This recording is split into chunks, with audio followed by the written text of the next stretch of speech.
Gabi na sa siyudad. Sa loob ng kwarto, inabutan ng bida natin ng cat food ang pinulot niyang itim na mingming. Kaso, umirap lang ang pusa at diring-diri. Napascratch head ang bida natin, bakit tatanggi sa grasya ang isang pusakal?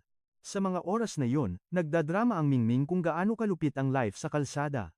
Pagkakita sa reaksyon nito, biglang nagka-light bulb moment si Kuya at may naisip na teorya, kaya nagdash siya papuntang kusina at iniwan ang pusa. Grabe makapaghiwa ng gulay si Lodi. Daig pa master chef sa galing, kaya ayun, panay ang labas ng cooking point sa system niya. Pagkatapos magluto, inihain na niya ang pusa ng kanin na may baboy at bell pepper. Aba, nag-iba ang ihip ng hangin. Naglaway agad ang pusa pagkakita sa ulam. Omsim ang hinala ng bida natin, isa pala itong tao na nasumpa at naging pusa. Siguradong yung gintong bracelet sa buntot nito ang salarin. Biglang may sumilaw na liwanag at nag-notif ang system na tapos na ang divine absorption. Nagtanong pa ang system kung i-on ba ang bagong skill, na syempre matik na oo ang sagot.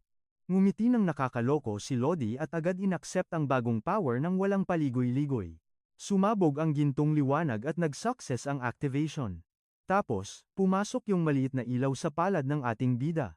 Sabi sa system screen, bibigyan daw siya ng 2 buhay ng bagong passive skill na ito, Extra Life, Ganern. Nanlaki ang mata niya nung malaman niyang kaya niyang mabuhay ulit sa loob ng 7 araw tapos 3 buwan lang ang cooldown, ang off lang. Shocked ang bida natin sa ganda ng skill at nai-imagine na niya gaano kalakas yung active part. Kaso, naka-lock pa iyon at need pa ng mas maraming divinity para ma-unlock. May lumabas na dark aura kay Koya, nag-iisip kung hihigupin pa ba niya ang divinity ng pusa habang lumalafang ito. Kaso nung tinitigan niyang maigi, puro peklat pala ang buong katawan ng kawawang mingming.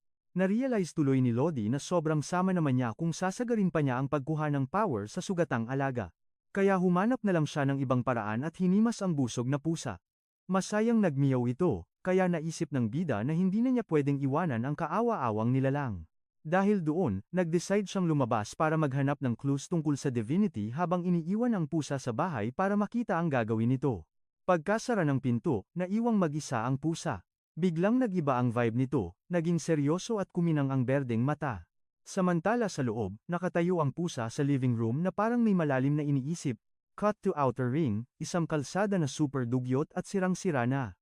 Sabi nga, parang impossible mission para sa mga tao rito na makapasok sa inner ring, at kung makalusot man, grabe sa mahal ang bayad na kaya nitong mangubos ng yaman ng isang mayamang pamilya.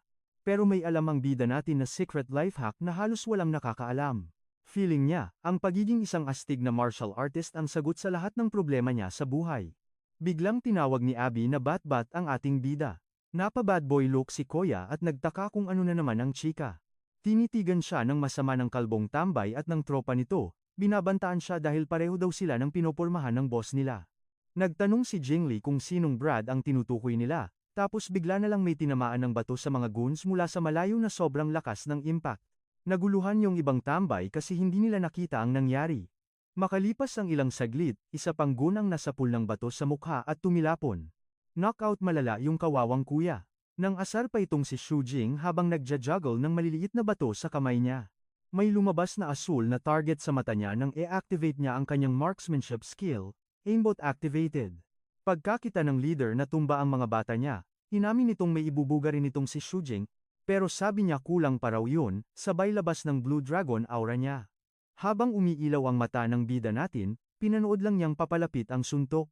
Easy dodge lang kay Su Jing, at nadurog ang sahig sa suntok ng bully. Shocked si kuya at napaisip kung anong klaseng martial art daw yun. Nabilib ang loko, at pinuri pa ang bilis ng bata sa pag-ilag sa atake niya. Na-realize ng Lodi natin na marunong ng martial art si Pyu Guang, kaya mas mapapadali ang buhay niya. Kaya pinilit niya itong mag-spill ng tea, kundi yari siya. Nagmatigas pa ang siga, ayon tuloy, malakas na naibato sa pader. Dahil basag-basag ang mukha, bumigay rin si kuya at sinabing sasagutin niya lahat ng tanong ng ating bida. Natawa tuloy si Su Jing. Akala niya astigin, ang bilis naman palang tiklop. Yun pala, isa lang ang move ng siga at nabasa agad iyon ni Su Jing. Buwisit na buwisit ang boss nila kasi nautos siya ng ganoon kabilis. Nag-activate ang system ng fighting skill kaya napansin ni Shu Jing na mas gumanda ang aim niya, nababasa na niya pati mga suntok.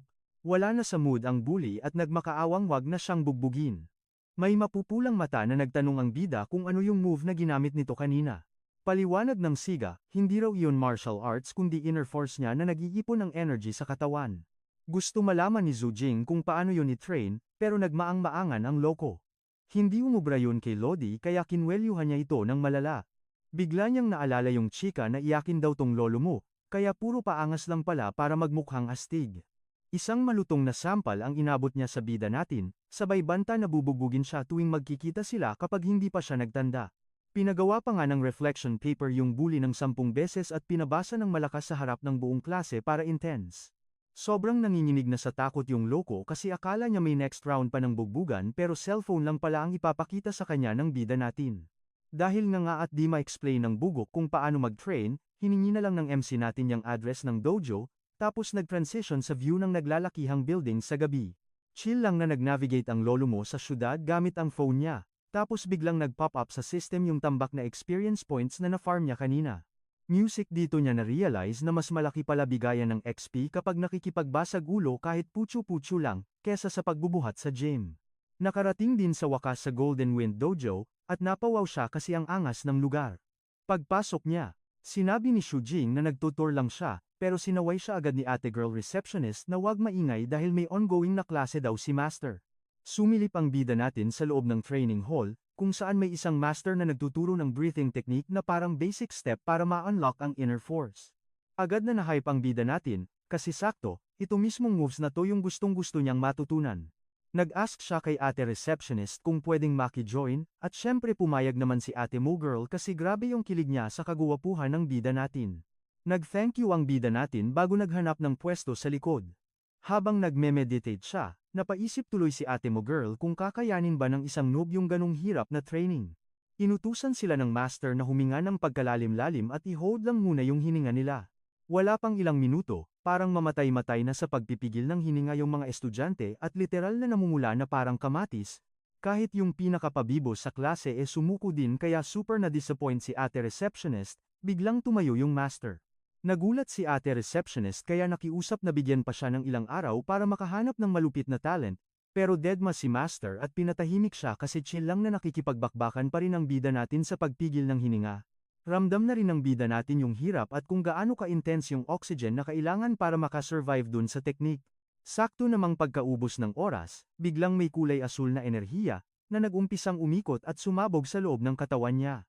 Pagka-exhale niyang basang-basa na ng pawis, biglang nag-notif yung system na na-unlock na daw niya yung inner force skill niya. Hype na yan. Tinanong siya agad nung master kung may masakit ba sa kanya o ano, pero sagot ng bida natin, feeling fresh pa nga daw siya, sabay flex ng blue aura na nakapalibot sa kanya. Sobrang na-shock sa tuwa si master kaya agad-agad in-invite ang lolo mo na mag-enroll na ng tuluyan sa dojo nila. Pero biglang may epal na pulang ilaw na kumislap galing sa bintana. Ayun, may kung anong nilalang na umatake dun sa isang student na nagme-meditate pa naman. Isang dambuhalang halimaw na mukhang gamu-gamo ang biglang, sumipsip sa dugo ng student. Siyempre, nagpanik at na-trauma ang lahat sa nakita nila. Inutusan ng master si Manager Jung na kalmahin ang lahat habang nagkakagulo sila sa pagtakas. Bigla namang nilabas nung halimaw na may pulang mata ang mga matutulis nitong ngipin. Susugurin na sana ng halimaw si Manager Jiang na nag-freeze na sa takot. Pero syempre, main character vibes, mabilis na tumalo ng bida natin para isave ang buhay ni Miss Beautiful. Sinalag niya yung atake gamit yung katawan niya kaya sabay silang napabagsak sa sahig. Nag-thank you sa kanya yung manager habang kilig na kilig, at boom, instant 20 charm points na naman galing sa system. Naalala agad ni Shu Jing yung lessons tungkol sa inner force kanina, kaya taas noo siyang humarap sa halimaw, ready na para sa bakbakan. Nakita ng bida natin na perfect timing to para i-flex at i-test yung bago niyang power kaya nag-ipon siya ng matinding enerhiya sa kamao niya. Music, lumipad ng mabilis yung halimaw palapit sa kanya, ready ng manggatmal. Walang paligoy-ligoy, sinalubong agad ni Zhu Jing ng isang napakalakas na suntok diretso sa gitna ng dibdib ng halimaw, GG, sa lakas ng impact, gumawa ng energy explosion na nagliwanag sa buong dojo. Napaisip tuloy si bida kung kasing kunat ba ng lumilipad na ipis tong kalaban niya. Kung ganun nga, gets na niya ang dapat gawin para matapos na ang laban. Binuhos na niya yung buong lakas at gigil niya sa susunod na suntok. Inactivate agad ng lolo mo yung 1-inch punch niya, at tinaasan pa lalo ang damage ng tira niya. Sa sobrang lakas ng puwersa, tumalsik yung halimaw hanggang dulo. Ayun, sumabog ng pira-piraso at nagkalat sa sahig ang kalaban. Nagpagpag lang ng balikat ang MC natin sabay sabi na ang wit naman pala nung halimaw. Gulat na gulat yung manager habang stress drylon naman si Master kung okay lang ba ang katawan ng bata. Kaso, may naiwan pang isang binti nung halimaw na nakatayo at nakadikit pa sa sahig, buhay pa yang loko. Biglang nag-regenerate at lumaki palalo yung halimaw. Pero ngumiti lang ng palaban si Sujing at sinabing kahit ilang beses pa to bumangon, babasagin pa rin niya to. Inipon niya agad ang lahat ng natitirang enerhiya galing sa kanyang key meridians papunta sa kamao niya para sa isang epic na finish. Kaso bigla na lang umubo ng dugo ang bida natin at shook siya kung bakit nagkaganoon. Siyempre, nag-take advantage yung halimaw at mabilis na tinalon yung bida. Kinabahan tuloy ang bida natin, baka daw kasi nasobrahan siya sa power, tapos biglang may asul na enerhiya na hugis espada ang tumaga sa halimaw, at boom, naging abo agad yung kalaban. Naiwang nakatayo si Jing doon habang naglalagpa ang utak niya sa mga bilis ng pangyayari. Isang boses ng babae ang nagpakilala bilang kapitan ng White Crow Squadron, yung magandang babae na may puting buhok ay tinawag ang sarili niya na Void Blade, at pinalabas na nilang lahat yung mga tao. Clueless ang lolo mo kasi first time niya marinig, yung grupo na yan, at napaisip siya kung lahat ba sila ganyan ka-OP. Nabilib naman si Captain K. Shujing na nasa 17 taong gulang pa lang pero nakasugat na ng halimaw gamit ang bare hands. Bukod pa dun, super gwapuhan siya kaya naisip niya na kailangan niyang ma-recruit si Kuya Boy. Binigyan siya ni ate girl ng card sabay set ng meet-up sa linggo ng alas 5. Tahimik lang ang bida natin habang hawak yung card. Nakasulat doon yung lock ng meet-up nila, King Library, 7th floor. Paglabas nila, alalang-alala yung dojo manager kung goods lang ba talaga ang bida natin. Si ate na ihatid siya sa ospital, pero umayaw ang lolo. Super kilig na nag-aya si ate girl na bumalik siya bukas, pero feeling ng master nila malabong mangyari yun. Habang palayo ang bida natin, shock pa rin si master sa lakas niya kahit noob pa.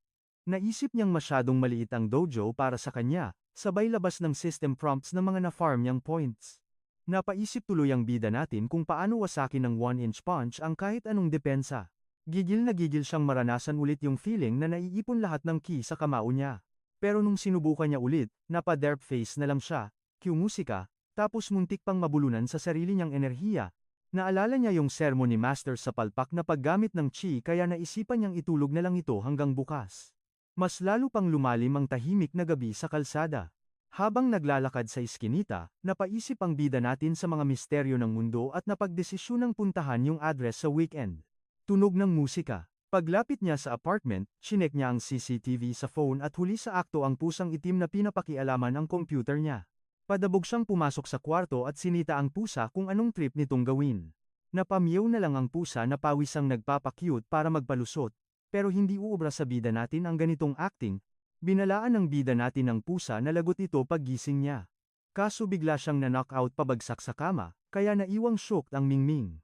Naamoy bigla ni Mingming yung matapang na amoy bakal mula kay Shujing. Nagets niyang sigurado na pasabak sa matinding bardagulan ang alaga niya. Nilabas ng pusa ang kuko niya sabay banat na walang pwedeng manakit sa amo niya, tumalon siya sa dibdib ni Shujing para usisain kung anong ganap. Nagpakilala siyang Ningfang na, at shock si bida kasi legit na nagsasalita nga yung pusa. Antok na antok si MC sabay sabing gets na niyang tao talaga si Mingming, sabay tulog ulit kaya nataranta ng malala yung pusa. Pilit siyang ginigising para makichika sa nangyari. Fast forward kinabukasan, pasok na yung sikat ng araw sa bintana nila. Salamat sa OP na resurrection skill niya, gising siyang fresh na fresh. Habang lumalafang, inusisa ni Ningfang na kung nakatalo ba siya ng halimaw imbes na mabugbog, chill lang na napao si bida. Napaisip tuloy si Mingming kasi wala pang balita ng halimaw sa siyudad, sabay lambing na kinamot ni Shujing yung ulo ng pusa. Nag-thank you si bida sa pag-aalala ni Mingming sabay ngiti at tinawag siyang na. Kinilig at namula ang lolo mo sa cute na palayaw. Gusto raw niyang tawaging sect leader lord pero inasar lang siya ni MC. Pinakita ni Shujing yung cellphone niya sabay tanong kung anong pinaggagawa nito sa computer. Shook malala si Ningfang na. Literal na natameme ang Ferson sa sobrang takot. Music. Chika ni Ningfang na, yung singsing daw sa buntot niya ay isang OP na divine relic na Rhine research niya online. Pagkarinig nito, hinablot ni Tioshi yung buntot ng pusa at kinonfirm na legit sacred item nga yung gintong bling-bling.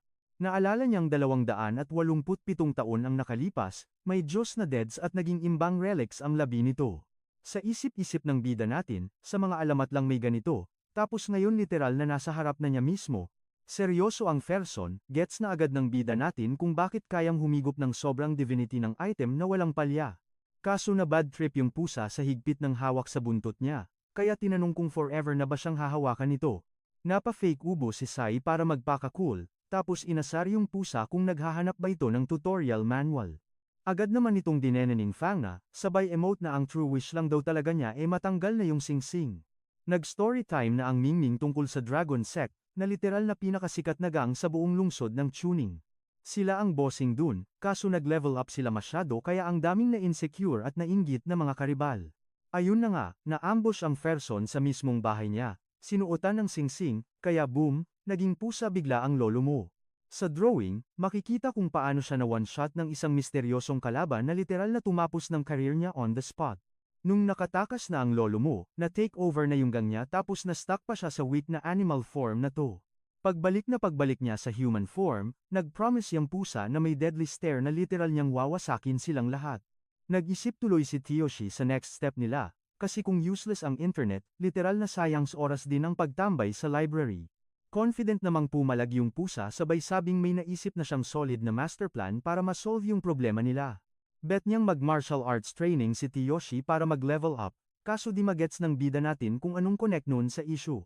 Say ni Ning Fang na, pag nag-flex siya, aakit ito ng malalaking orgs para makahanap ng iba pang relic bearers. Awkward namang na-realize ng bida natin na may mga epal na ngang kumatok sa bahay niya kamakailan lang.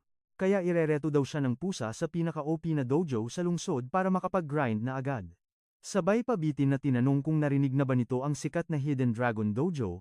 Siyempre pumalag si Toshi at sinabing alam na alam niya yung pangalan ng lugar. Chika niya, ni-research na niya ang presyuhan sa mga dojo, at literal na ang The Hidden Dragons ang may pinakagintong rates. Pero tumatak daw ito sa kanya, di dahil sa presyo, kundi sa sobrang lala ng dami ng toxic reviews ng lugar. Tinawag lang ni Ning Fang na ng mga iyakin at weaklings, yung mga nag-review kasi di daw nila carry ang legit na training doon. Napatanong tuloy ang bida natin kung paano siya makakapasok sa ganyang ka-exclusive na dojo. Basic lang daw, sagot nung pusa. Kailangan lang daw niyang gawin yung old school rules ng martial arts at sugurin ang dojo para i-flex na deserve niya doon. Sabi niya, medyo jologs man, pero ang pag-gate crash sa dojo ay para lang ding job interview sa totoo lang. In-explain niyang may iba't ibang tiers ang mga estudyante, mga nagbayad ang nasa basic level, habang nasa gitna naman ang mga naturally gifted. Sa martial arts daw, mindset ba, mindset. Ang palaban na aura kasi ang bubuo ng isang OP na kamao. Say ng pusa, yung pag-gate crash daw sa dojo ay isang solid na self-promo at the best way para i-flex yung fighting spirit niya. Pagkatapos, nagpaalam na yung pusa at sinabihan ang bida natin na pumunta doon bukas habang may mga aasikasuhin pa siyang ibang side quests. Kinabukasan, ang ganda ng sikat ng araw sa siyudad, at nag-ready na ang bida natin para i-take on ang mission niya. Pagdating ni Yoshi sa Hidden Dragon Dojo, sinalubong siya agad ng isang local instructor doon. Nagpakilala ang bida natin sabay nakipagkamay sa random side character na to, na binati siya with a confident smile, kaso nang gigil sa higpit yung instructor sa handshake, kaya na-realize ng bida natin na may patest ang loko. Dahil feeling niya ay exam ito, sineryoso ito ng boy natin at fin-focus ang true chi niya sa kamay para wasakin yung sa instructor. Kaso sobrang OP ng grip niya kaya napasigaw sa sakit yung instructor, literal na nagmamakaawang bitiwan na siya. Natawa na lang ang ibang student sa martial arts fanatic na laging olat sa mga pamacho contests niya. Bigla na lang may sumigaw na paparating na sa hall yung old master ng dojo kasama yung mga direct disciples nito. Ang pa-VIP entrance na ito ay pinapangunahan ni Ming Bosong kasama sina Li Ju Shaning Mingyao at Chen Fuguang. Nakachill lang sa lap ng master si Ning Fang na, kaya napaisip si Yoshi kung anong ginagawa niya dun. Sumigaw bigla yung old master para patahimikin ang lahat, at literal na nagka-drop pin silence sa room. Lumapit siya gamit ang wheelchair niya at kinonfirm kung si Tioshi ba yung person na balak mag-gate crash sa dojo. Agad namang pumalag ang bida natin at walang takot na hinarap ng eye-to-eye ang master. Say ng master, sobrang tagal na daw simula nung may naglakas loob mang-gate crash sa dojo niya sabay tanong kung feeling ba daw nung bata ay qualified siya dun. Music, na-confuse tuloy si Toshi kaya chinek ang stats niya, at na-realize na sobrang weak pa pala niya. Kaya naman, nag-suggest si Lolo ng question and answer portion, na game namang sinakyan ng bida natin. Tinanong kung sino siya, Yoshi raw, 17, at saan nakatira, kaso, palala ng palala ang chika, feeling niya tuloy nasa marriage interview siya. Humalakhak si Tanda sabay banat na para sa future manugang niya. Kailangan daw talaga ng matinding background check. Shock tuloy ang bida natin at ang pusa, nagkatinginan na lang dahil loading ang mga utak nila. Umeksena naman ang isang babaeng disipulo, kailangan daw muna nilang magbakbakan para matest kung deserve ba talaga siya. Nag-volunteer si ate girl na lumaban sabay ngiting ng aasar, chill lang daw ang ibibigay niyang bugbog. Pumorma naman agad si Yoshi at sinabing gena-gena siya, game face on na raw. Nawindang ang ibang students nang makitang pumalag ang loading nilang senior sister, sabi pa ng isang epal, wasak daw talaga si kuya at tapos na ang maliligayang araw niya. Naasar tuloy ang pusa at napaisip, bakit may rambulan pa usapang kasalan na nga kanina? Biglang sumugod si ate girl at sinabihan ang bida natin na i-ready na ang sarili sa restback niya. Sa sobrang panic, napasigaw na lang ng malakas si Ningfanga kay Yoshi. Nag-activate ng skill si Wu at mabilis na umatake. Pero anyari, easy-easy lang na naiwasan ng bida natin ang suntok niya na parang naglalaro lang. Sa isang iglap, hinablot niya ang pulso ni ate girl at kinansela ang atake nito. Ginamit lang niya yung buwelo ni ate girl para ibalibag siya ng walang kahirap-hirap. Sa pool sa lapag si lola mo, lutang at shock pa rin kung paano siya na one-hit delete agad-agad. Nga ang mga tropa sa big brain moves niya. Tuwang-tuwa naman si Master at pinuri ang pusa sa paghahanap ng god tier na recruit. Napatanong pa si Toshi kung pasok na ba ang dojo crash niya habang nagpa-pop up ang system rewards niya. Dahil natalo niya si Jushani kahit 0 XP, otupas agad siya bilang direct disciple. Abot tengang ngiti ni Lolo sabay sabi na mag-upgrade na sila ng tawagan, loading pa ang utak ng bida natin. Nagbow at bumati na siya sa lahat kaya official na siyang pampitong junior brother ng tropa. Nagpakilala si ate girl bilang Huaning, ang pang-anim niyang senior, sabay banta na wag siyang feelingero. Nag-thank you naman siya at nagets na ito pala ang dating bunso. Tinawag siya ng isang ate na young Master Toshi at inaya na para asikasuhin ang entrance papers niya. Pinaliwanag ni Master na legit inner circle na siya, kaya pasok sa banga ang young Master na title. Kaso, super cringe ang bida natin kaya nag-request siya ng mas chill na tawag. G na lang siya sa Master Jing na bet ni ate girl basta raw happy ang lahat, goods na yon. Pagkatapos ng mga echoes, tambay muna sila sa break room ng dojo para mag-chillax. Doon nag-flex si Yoshi na basic lang daw pala mag-dojo crash, isang pitik lang kasi tumba agad si ate. Pero binasag agad ng pusa ang trip niya, malakas daw talaga yung babae kaysa sa iniisip niya. Pina-check yung chart na mas op ang stats ni girl, at hindi lang sa numbers umiikot ang martial arts. Narealize ng bida natin na minaliit lang siya, at napa-agree din ng pusa na kung nagseryoso si ate girl baka iba ang ending. Naisip tuloy niya na tsamba lang yung panalo niya, kaya kailangan pa niyang mag-grind ng malala para lumakas. Nang tanungin niya kung saan nag-overnight yung pusa, pumunta raw ito kay Lolo Ali para ma-secure yung pwesto. Nashocked ang bida natin sa chika ng pusa na muntik na palang inagaw ni Lolo Lee ang jowa ng sariling lolo niya noon. Bumalik si ate girl para iabot ang ID niya sa dojo, sabay bigay ng system ng extra charm points. Kinabukasan, may nagchika na estudyante na nag-all-nighter daw sa pag-train ng bago nilang kasama. Makikita ang bida natin na nagha-hardcore training, habang nagle-level up ang inner strength niya sa system. Pina-cheer pa siya ni Master na push lang ng push para humakot pa ng mas maraming inner strength points. Binigay na niya ang lahat para walang sayang sa pagod, kaya nag-ulan pa ng points sa system. Pagkatapos umilaw ng ginto, nag-level 3 na ang inner strength niya. Kaso sa sobrang pagod, literal na bumulagta ang bida natin sa sahig. Bilib na bilib si Master, flex pa niya na sa lahat ng estudyante niya, si Yoshi daw ang pinakahalimaw sa lakas.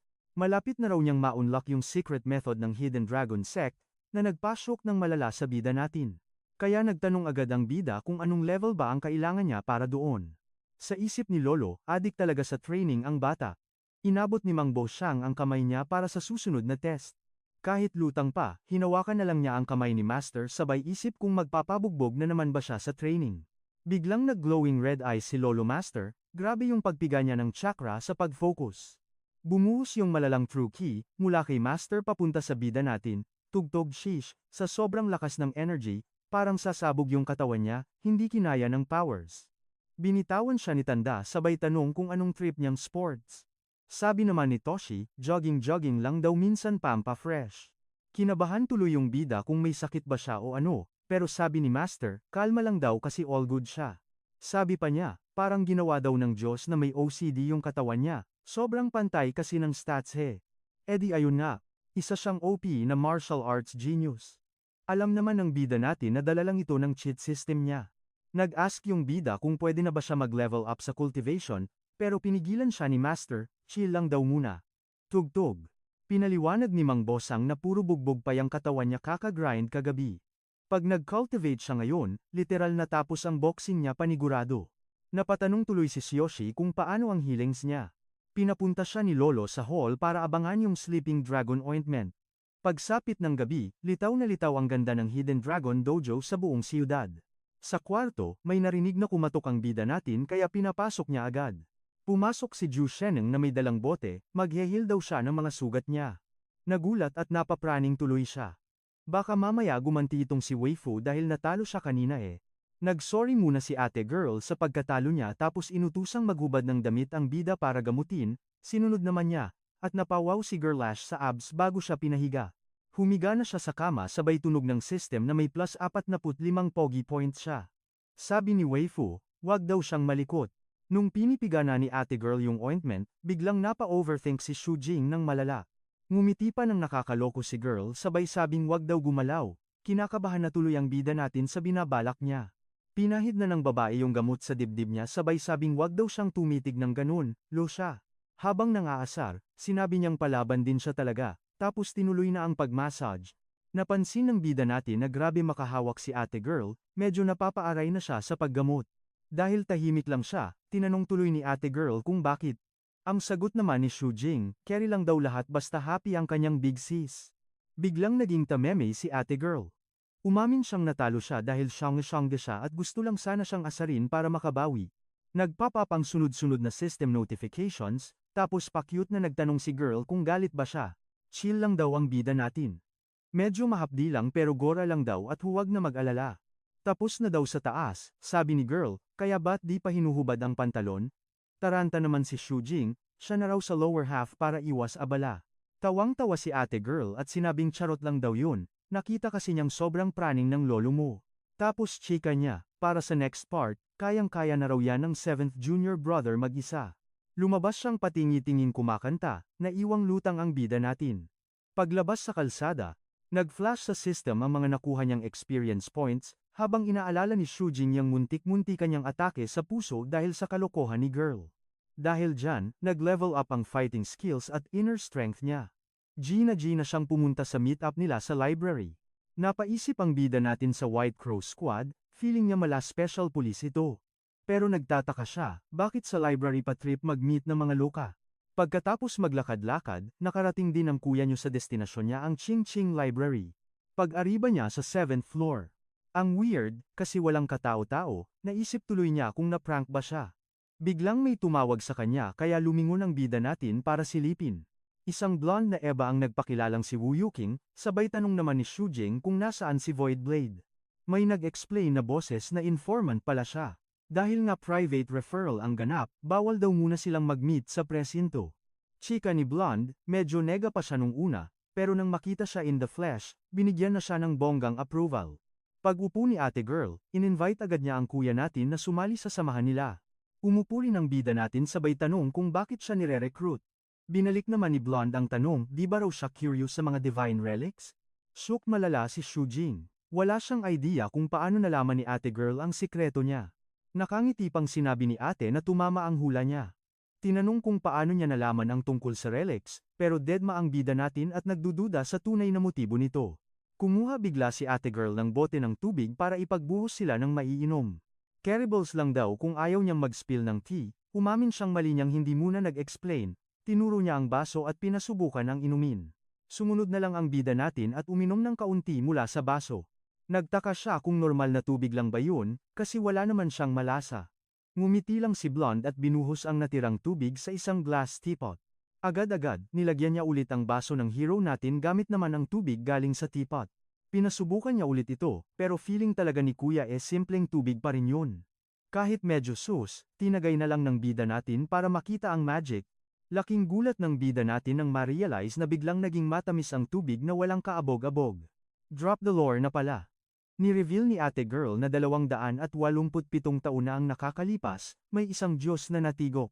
Dagdag pa niya, para mas eksakto, naglaho yung deity at nagsabog ang mga alitap-tap na liwanag nito sa paligid. Tinawag daw na dugo ng Diyos ang mga liwanag na yon ng mga chismoso noong panahong yun, Pumatak daw ito sa mga gamit, nilalang, pati na rin sa imahinasyon ng tao. Boom! Dahil doon, yung mga bagay na tinamaan ng power na yun ay naging mga divine relics, sakto tulad ng sweet water kettle na ito. Hindi pa rin bilib ang bida natin kaya gusto niyang silipin yung gamit, feeling niya nagtago lang ng asukal doon si ate. Pagkahawak niya sa kettle, nahigop ng system ang divinity. Nagets niya agad na pwede pala itong gamitin pang-activate ng power niya. Habang hawak yung item, inusisa ni Shujing kung anong silbi nito, pampatamis lang ba ng tubig o baka bigla rin itong nagpapakulo ng kusa. Tawa ng tawa si ate girl, muntik na raw pero sablay pa rin. Ang cute-cute daw kasi nitong tingnan habang inosente sa mundong ito. Napansin niyang hindi nababawasan niyang tubig kaya napatanong siya kung anli ba ito. Aba, pumalakpak pa ang tenga ni Blonde at pinuri ang talino niya. Sa nakuha niyang points, sapat na ito para mapagana ang ability ng hero natin. Sabi pa ni ate girl, bilang isang star student, dapat gets na niya agad ang ibig sabihin nun. Biglang nagningning ang mga mata ng bida natin nang ma-realize niyang binabasag ng object na to ang mga batas ng kalikasan. Kinumpara pa niya ito sa isang perpetual motion machine at napaisip tuloy kung may koneksyon ba dito ang enerhiya ng buong siyudad. Pinigilan siya ni girl sa pag-overthink kasi ganyan raw talaga ka-magic ang mga relics. Napatanong tuloy ang kuya mo kung bakit niya inispill ang lahat ng sikretong ito. Buko na pala siya. Ni-reveal ni ate na alam niyang tinalo niya ang isang halimaw 3 araw na ang nakararaan ng walang katakot-takot kahit normal na tao lang siya. Todo puri ang lola mo, sinabing ang spiritual level daw niya ay lagpas na sa level ng mga pangkaraniwang tao. Dahil doon, nilahad niya ang kanyang kamay para formal siyang imbitahing sumali sa Divine Relic Containment Company nila. Let's go! Biglang hinawakan ng bida natin yung kamay ni ate girl sabay makaawa na isali siya, kaya shook na shook ang lola mo. Pasigaw niyang sinabi na susundin niya lahat ng utos nito makapasok lang sa astig na kumpanya nila. Sa isip-isip ni Shujing, ito na ang chance niyang makahakot ng mga relics at yumaman ng bongga. Naisip niyang galing dito ang power ng mga Diyos, kaya kapag nakuha niya to, magiging OP siya at wala nang makakatalo sa kaniya. Napakomment tuloy si Blondie na mukhang inosente ang bida natin at masyadong nagpapahype sa mga bagay-bagay. Tapos, may kinuha siyang papeles sa bag niya at inabot sa bida natin. Pagkakita niya, kontrata pala iyon, pinabasa ito sa kanya sabay pirma daw kung gina. Pagbasa ni Shujing, basic contract lang na may kasamang NDA, pero may isang part doon tungkol sa hazard pay na medyo sus para sa kanya, kaya napaisip siya kung delikado ba talaga ang papasukin niya. Inexplain ni ate girl na may 4 na danger levels ang mga relics, mula level D hanggang A. Nung nagtanong ang bida natin sa A level, sagot niya gobyerno daw ang bahala dun. Hindi pa rin kumbinsido si Shujing kaya tinanong niya bakit siya ang napili kahit di naman sila close, feeling niya may modus. Ngumiti ng pilyo si Blondie sabay sabing mali ang iniisip niya. Binunyag nito na hindi ang bida natin ang lumapit sa relic, yung relic daw mismo ang lumapit. Siyempre, nalito ang lolo mo sa revelasyon kaya napatanong siya kung anong ibig sabihin nun. Inexplain ni ate girl na mukhang may sariling pag-iisip din ang mga godly items na to. Dahil dito, kusa silang lumalapit sa mga taong trip nila. At sa dami ng tao sa mundo, may mga lapitin talaga ng relics, at isa na siya doon. Seryosong tinuro ng babae ang bida natin. Sinabi ni Blondie na pareho daw sila ng aura, at yung offer nilang sahod ang ebidensya na seryoso sila sa kanya. Pagtingin ni Shujing sa kontrata, nakita niya yung sahod na 200,000 kaya gets na niya kung bakit G na G sila sa kanya. Nagpabebe pa siyang kunyari walang paki sa pera at sobrang interested lang talaga siya sa relics habang pumipirma. Nakangiti niyang inabot yung pinirmahang kontrata at nagbili na alagaan siya. Kinuha ito ni ate girl at sinabing magiging solid ang tandem nila. Pagkatapos ay nagpaalam na siya at umalis. Nang mag-isa na lang siya, naisip ng bida natin na wala na siyang time sa school dahil sa dojo at bagong work, kaya nagchat siya sa tropa niya na sabihing absent siya dahil may malalang sakit. Na-realize ni Shujing na kailangan niya munang magpa-level up ngayon para may laban siya at makauwi ng ligtas. Kaya naisipan niyang itest yung bago niyang active skill at pinalabas yung system niyang si Aban. Nakita niya sa system na pwede nang gamitin ang skill kaya agad itong kinonfirm ng bida natin. May lumabas na ilang buff options, at nagets niya na pwede niyang i-times 2 ang isa sa mga stats niya. X na sa kanya ang defense kasi may revive armor na siya, at ganun din ang lakas dahil nakafocus siya sa asintada niya. Kaya pinili na lang ni Shujing ang movement speed para matest kung gaano ka-OP ang skill na to. Para matry, tumingin ang bida natin sa poste ng ilaw na mga 100 meters ang layo at naisip ang orasan ang takbo niya papunta dun. Harurot agad ang lolo mo sa kalsada at binigay ang best run niya. Pagtingin niya sa orasan, lagpas lang ng 10 seconds, na solid na oras na rin para sa ganung layo. Naisip ng bida natin na pwede na yung result kaya pumwesto na siya pabalik. Sabay gamit ng skill niya. Naka-ready na sa pwesto ang kuya mo at seryosong inactivate ang Twin Life para sa second try. Balot ng golden aura, biglang kumaripas ng takbo sa kalsada ang bida natin ng buong lakas. Sa sobrang bilis niya, parang gintong hangin na lang siyang dumaan. Shook siya pagkakita na 5 seconds lang ang inabot niya, saktong kalahati ng nauna niyang record. Napaisip ang bida natin na basic lang bumilis mula 20 pababa ng 12 seconds para sa isang tao. Konting banat at hard training lang, ma-achieve mo na agad yung goal na yun. Pero pagkatapos nun, bawat butal na segundo kailangan na ng matinding dugot pawis plus God tier na talent at pera. Naisip niya na sa dikitang laban kung saan bawal magkamali perfect itong skill panggulat sa kalaban. Pag naka-on ang skill na to, walang makakapag-predict sa bilis niyang daig pa ang flash. Sigurado si Shu Jin na dahil dito, isang banat pa lang niya GG na agad ang kalaban. Napangiti ng wagas ang bida natin, feeling niya isa itong God tier skill na walang paki sa limits at rules ng physics. Dahil na hype, naisipan niyang ispam muna yung skill habang mainit pa katawan niya. Kaso nabad trip ang lolo mo nung makita niyang may cooldown pala kaya nagreklamo siya sa system. Pag-calculate niya, nasa 20 seconds pa lang ang nakakalipas kaya na-realize niyang kailangan niya itong tipirin. Nakalagay sa system na bawal pagamitin ng skill at wala ring idea ang bida natin kung kailan ito magiging ready ulit. Dahil wala na siyang magagawa sa ngayon, napagdesisyonan niyang umuwi na lang muna at mag-chill. Pagdating sa bahay kinagabihan, laspag na laspag ang lolo mo at ligo at mahimbing na tulog na lang ang tanging pangarap niya.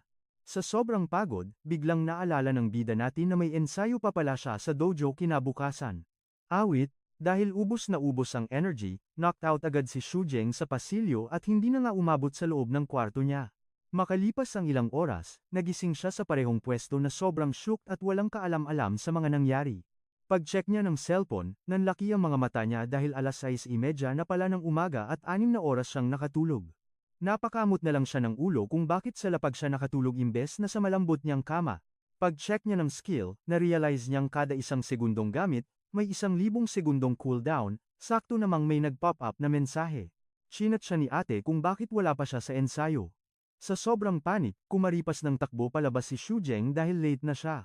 Matapos makipagpatintero sa mga kalsada ng siyudad, nakarating din sa wakas ang lolo mo sa Hidden Dragon Dojo.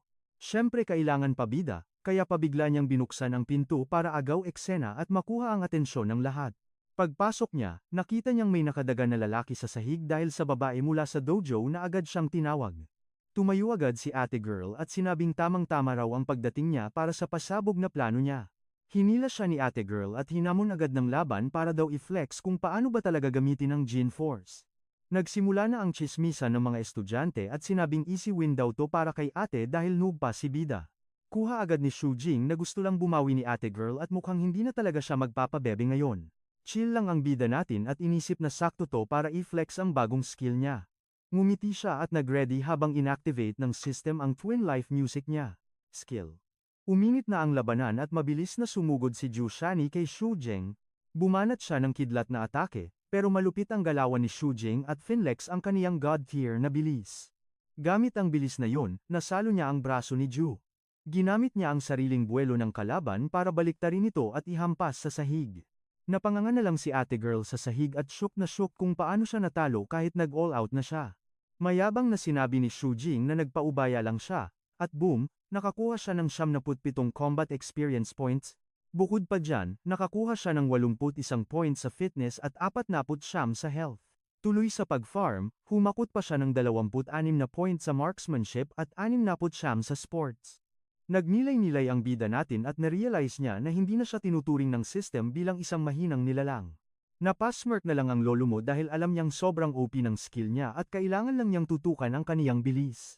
Bigla na lang sumulpot si ikalimang kuya, sabay patugtog ng music para yayain siyang mag-ensayo ng hibernating dragon technique. Game na game naman si Shujing at nagpaturo agad. Pagdating sa training room, napanganga na lang si ikalimang kuya sa nakita niya. Shock siya malala dahil sa loob lang ng isang gabi, malapit ng ma-master ni Shujing ang Dragon Key. Paano ba naman, wala pang kalahating oras na nagte-training ang bida natin, lumabas na agad ang malupit niyang Dragon Aura. Sobrang lodi niya ang progress ni Shujing. May isang legendary physical state kasi sa mundo ng martial arts, tinatawag itong treasure body, kung saan gagawin mong isang mamahaling artifact ang sarili mong katawan, Kailangan mo munang ma-unlock ang 5 uri ng perfection para maabot to. Una rito ay ang pagkakaroon ng mga muscle na sinapian yata ng mga dragon at elepante sa sobrang lakas. Dagdag pa dyan ang litid na kasing tigas ng bakal, butong hindi nababali, at syempre, literal na gininto ang dugo. Kaso wala, sabi ni ikalimang kuya, chismis lang daw yan dahil wala pa namang nakakagawa niyan in real life. Pero iba ang mindset ng bida natin, feeling niya siya na ang susunod na alamat. Bigla na lang may nakakabinging kalabog sa kwarto nung may bumasag sa bintana. Napalingon agad si Shu Jing para tignan kung anong klaseng gulo na naman yon. Gulat na gulat si kuya at isinigaw ang pangalan ng pinakapanganay nila sa dojo. Kalat-kalat na rin ang mga bubog sa sahig dahil sa pasabog na entrance ng lolo mo. Pinakilala niya ang lalaki bilang si Mang Bosang, ang pinakamatanda at pinakamalakas na kuya sa buong Hidden Dragon Dojo. Certified gym rat itong si Bang, na ayaw sa gulo pero naniniwalang lakas ang solusyon sa lahat. Gets agad ni Shu Jing kung bakit sa bintana siya dumaan. Ayaw lang daw kasi nitong dumaan sa mga pinto, na curious tuloy ang bida natin sa pagdating ng kakaiba at bagong master na to. Sumilip si Shu Jing sa bintana at napaisip kung gaano ka-violente ang lakas na kailangan para tumalon mula sa baba hanggang sa pinaka-top floor. Samantala, tinanong naman ni ikalimang kuya si Ming Boang kung hinahanap ba siya nito. Nagsalita lang ng oo ang higante na parang lutang na lutang at walang ka-idea-idea sa mga nangyayari. Pagkatapos noon, nagpaalam na siya kay Shu Jing pero nag-iwan pa ng isang malupit na advice. Sabi niya, ang sikreto ng hibernating dragon technique ay ang pag-control at pag-shape ng puwersa.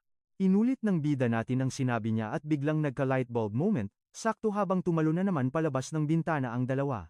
Nilapag niya agad ang kamay niya sa sahig para itest kung legit ba yung bagong naisip niya. Umupo si Shu Jing para mag-meditate, iniisip kung paano i-combo itong bagong idea sa aim skills niya. 3 oras siyang nag-focus ng malala sa pag-grind. Tuloy lang siya sa meditation, hingang malalim tapos focus ng buong chakra niya. Super focus pa rin si Shu Jing hanggang sa maiba niya yung form ng ki niya. Sa sobrang daming naipong energy, nilabas niya yung bagong OP skill niya. Sumabog ng malala sa loob ng kwarto. Shook siya kasi akala niya mahina lang yung damage nung technique. Bigla na lang may pumasok na pumapalakpak. Si Master pala, kasama si Ju Shannon, bilib na bilib sa halimaw na sports talent ni Shu Jing. Pagkatapos nun, inabutan ni tanda ng gintong tableta si Shu Jing at pinapakain ito sa kanya. Walang arte-arte, nilamon agad ni Shu yung maliit na tableta. Bigla ba namang nagpakawala ng malakas na arrow si Master sabay utos na tumitig daw ng maigi sa kanya. Lutang malala ang bida natin, hindi magets yang ganap. Isang kurap lang, napunta na siya sa kakaibang dimension. Ano na namang magic ginawa ni Master? Sa weirdong lugar na ito, may biglang umilaw na kulay ginto sa gitna, sobrang nakakabulag. Mula sa ilaw, lumabas yung isang higanteng dragon na gawa sa energy, napanganga na lang si Shu Jing sa gulat. Dumilat yung dragon at sobrang nagliliyab yung gintong mata. Nag-reflect kay Shu Jing yung ilaw at biglang nagka-level up sa aura niya. Nagkaroon siya ng mga gintong kaliskis. Pero sa real world, sobrang sakit na ng ulo ng bida natin. Tugtog. Narealize niyang nagwawala na yung chi niya, panigurado dahil sa gamot kanina. Para kumalma, huminga siya ng malalim para i-tame yung energy. Ginamit niya yung hibernating dragon technique para pakalmahin yung nagwawalang power sa katawan niya. Pigil hininga siya ng malala. Dun sa mental space niya, ang sarap sa feeling kasi nawala lahat ng overthinking niya. Bigla na lang may sumulpot na kamay ng dragon na kulay ginto, sobrang lakas ng glow. Nagpakita na yung buong dragon kaya nagets agad ni Shu Jing kung paano ito ma-master. Kailangan niya lang mag-focus sa grind habang nakapulupot sa kanya yung halimaw. Nilamon na ng OP na golden energy ang buong paligid. Nag-iba kulay ng mata niya tapos nag-activate yung system ng level isang visualization skill. Nung bumalik sa normal ang mata niya, parang nagets na niya ang buong mechanics. Bumalik si Shu Jing sa real world na sobrang lutang, tapos pinaliwanag ni Master na muntik ng ma-GG yung chi niya. Binati siya ni Tanda dahil na-unlock niya yung Dragon Key, pero loading pa rin si Shu Jing sa nangyari. Inexplain ni Master na itong Dragon Key na ito ay parang emotion lang. Parang yung adrenaline rush kapag galit ka o kaya nasa patayan na laban. Yung pagpapalabas ng emosyon ay yung chi ng movement, tapos yung pagkontrol dito ay ang chi ng quietude. Kapag na-combo ni Shu Jing yang dalawa, wala nang makakapigil sa kanya, laging auto-win sa lahat. Na-hype ng malala si Shu Jing kaya nagtanong agad kung paano i-grind itong bagong skill niya. Ngumiti lang si Tanda at sinabing, nagets na ng Lodi natin ang buong sekreto, napanganga si Shu at pilit inintindi ang sinabi ng Master. Bigla niyang naalala yung solid at lutang free focus niya habang nagme-meditate. Boom, nag-click bigla sa utak niya. Naalala ni Shujing ang past life niya, at sising-sisiw na lang kahit ang mga mahihirap na math problems ngayon. Na-feel niyang naging big brain siya, pero sabi ni Master, intro pa lang daw yan. Dagdag pa riyan, deadman na siya sa mga mema na bagay at mas naging wild ang imahinasyon niya. Imaginein mo ang isang higanteng dragon na sobrang linaw ng detalye. Napaisip tuloy ang bida natin kung ito na ba ang tunay na power ng visualization. Sabi ni Tanda, walang kwenta puro dakdak kaya tinawag si Chinga para mag-sparring. Walang hiya-hiyang nilamon muna ng ate girl ang snacks niya. Flex ng matanda, god tier daw ang galawan ni ate. Kahit tatay niya, taob sa galing niya. Hinubad ni Shu ang jacket, napaisip kung mas overpowered siya sa pang-anim na senior sister niya. Ang tapang ni ate girl kahit madungis ang bibig. Hinamon ni Chinggyo si Shu na sumugod na. Game face on, at mabilis na umatake ang ating bida, kaso, sapul si Shu ng palm strike sa dibdib, kaya tumalsik siya pabalik. Chill lang na nanonood si Master, bistado raw ang galawan ng binata. Shook si Shujing sa lakas niya at napaisip kung mas malakas pa ba ito sa cheat skill niya. Si Chinggyo naman, pinagpaglang ang mga kamay na akala mo tapos na agad ang laban, feeling easy win. Pero bumangon ang bida natin, seryoso ang mga mata at pumalag ulit para sa round 2.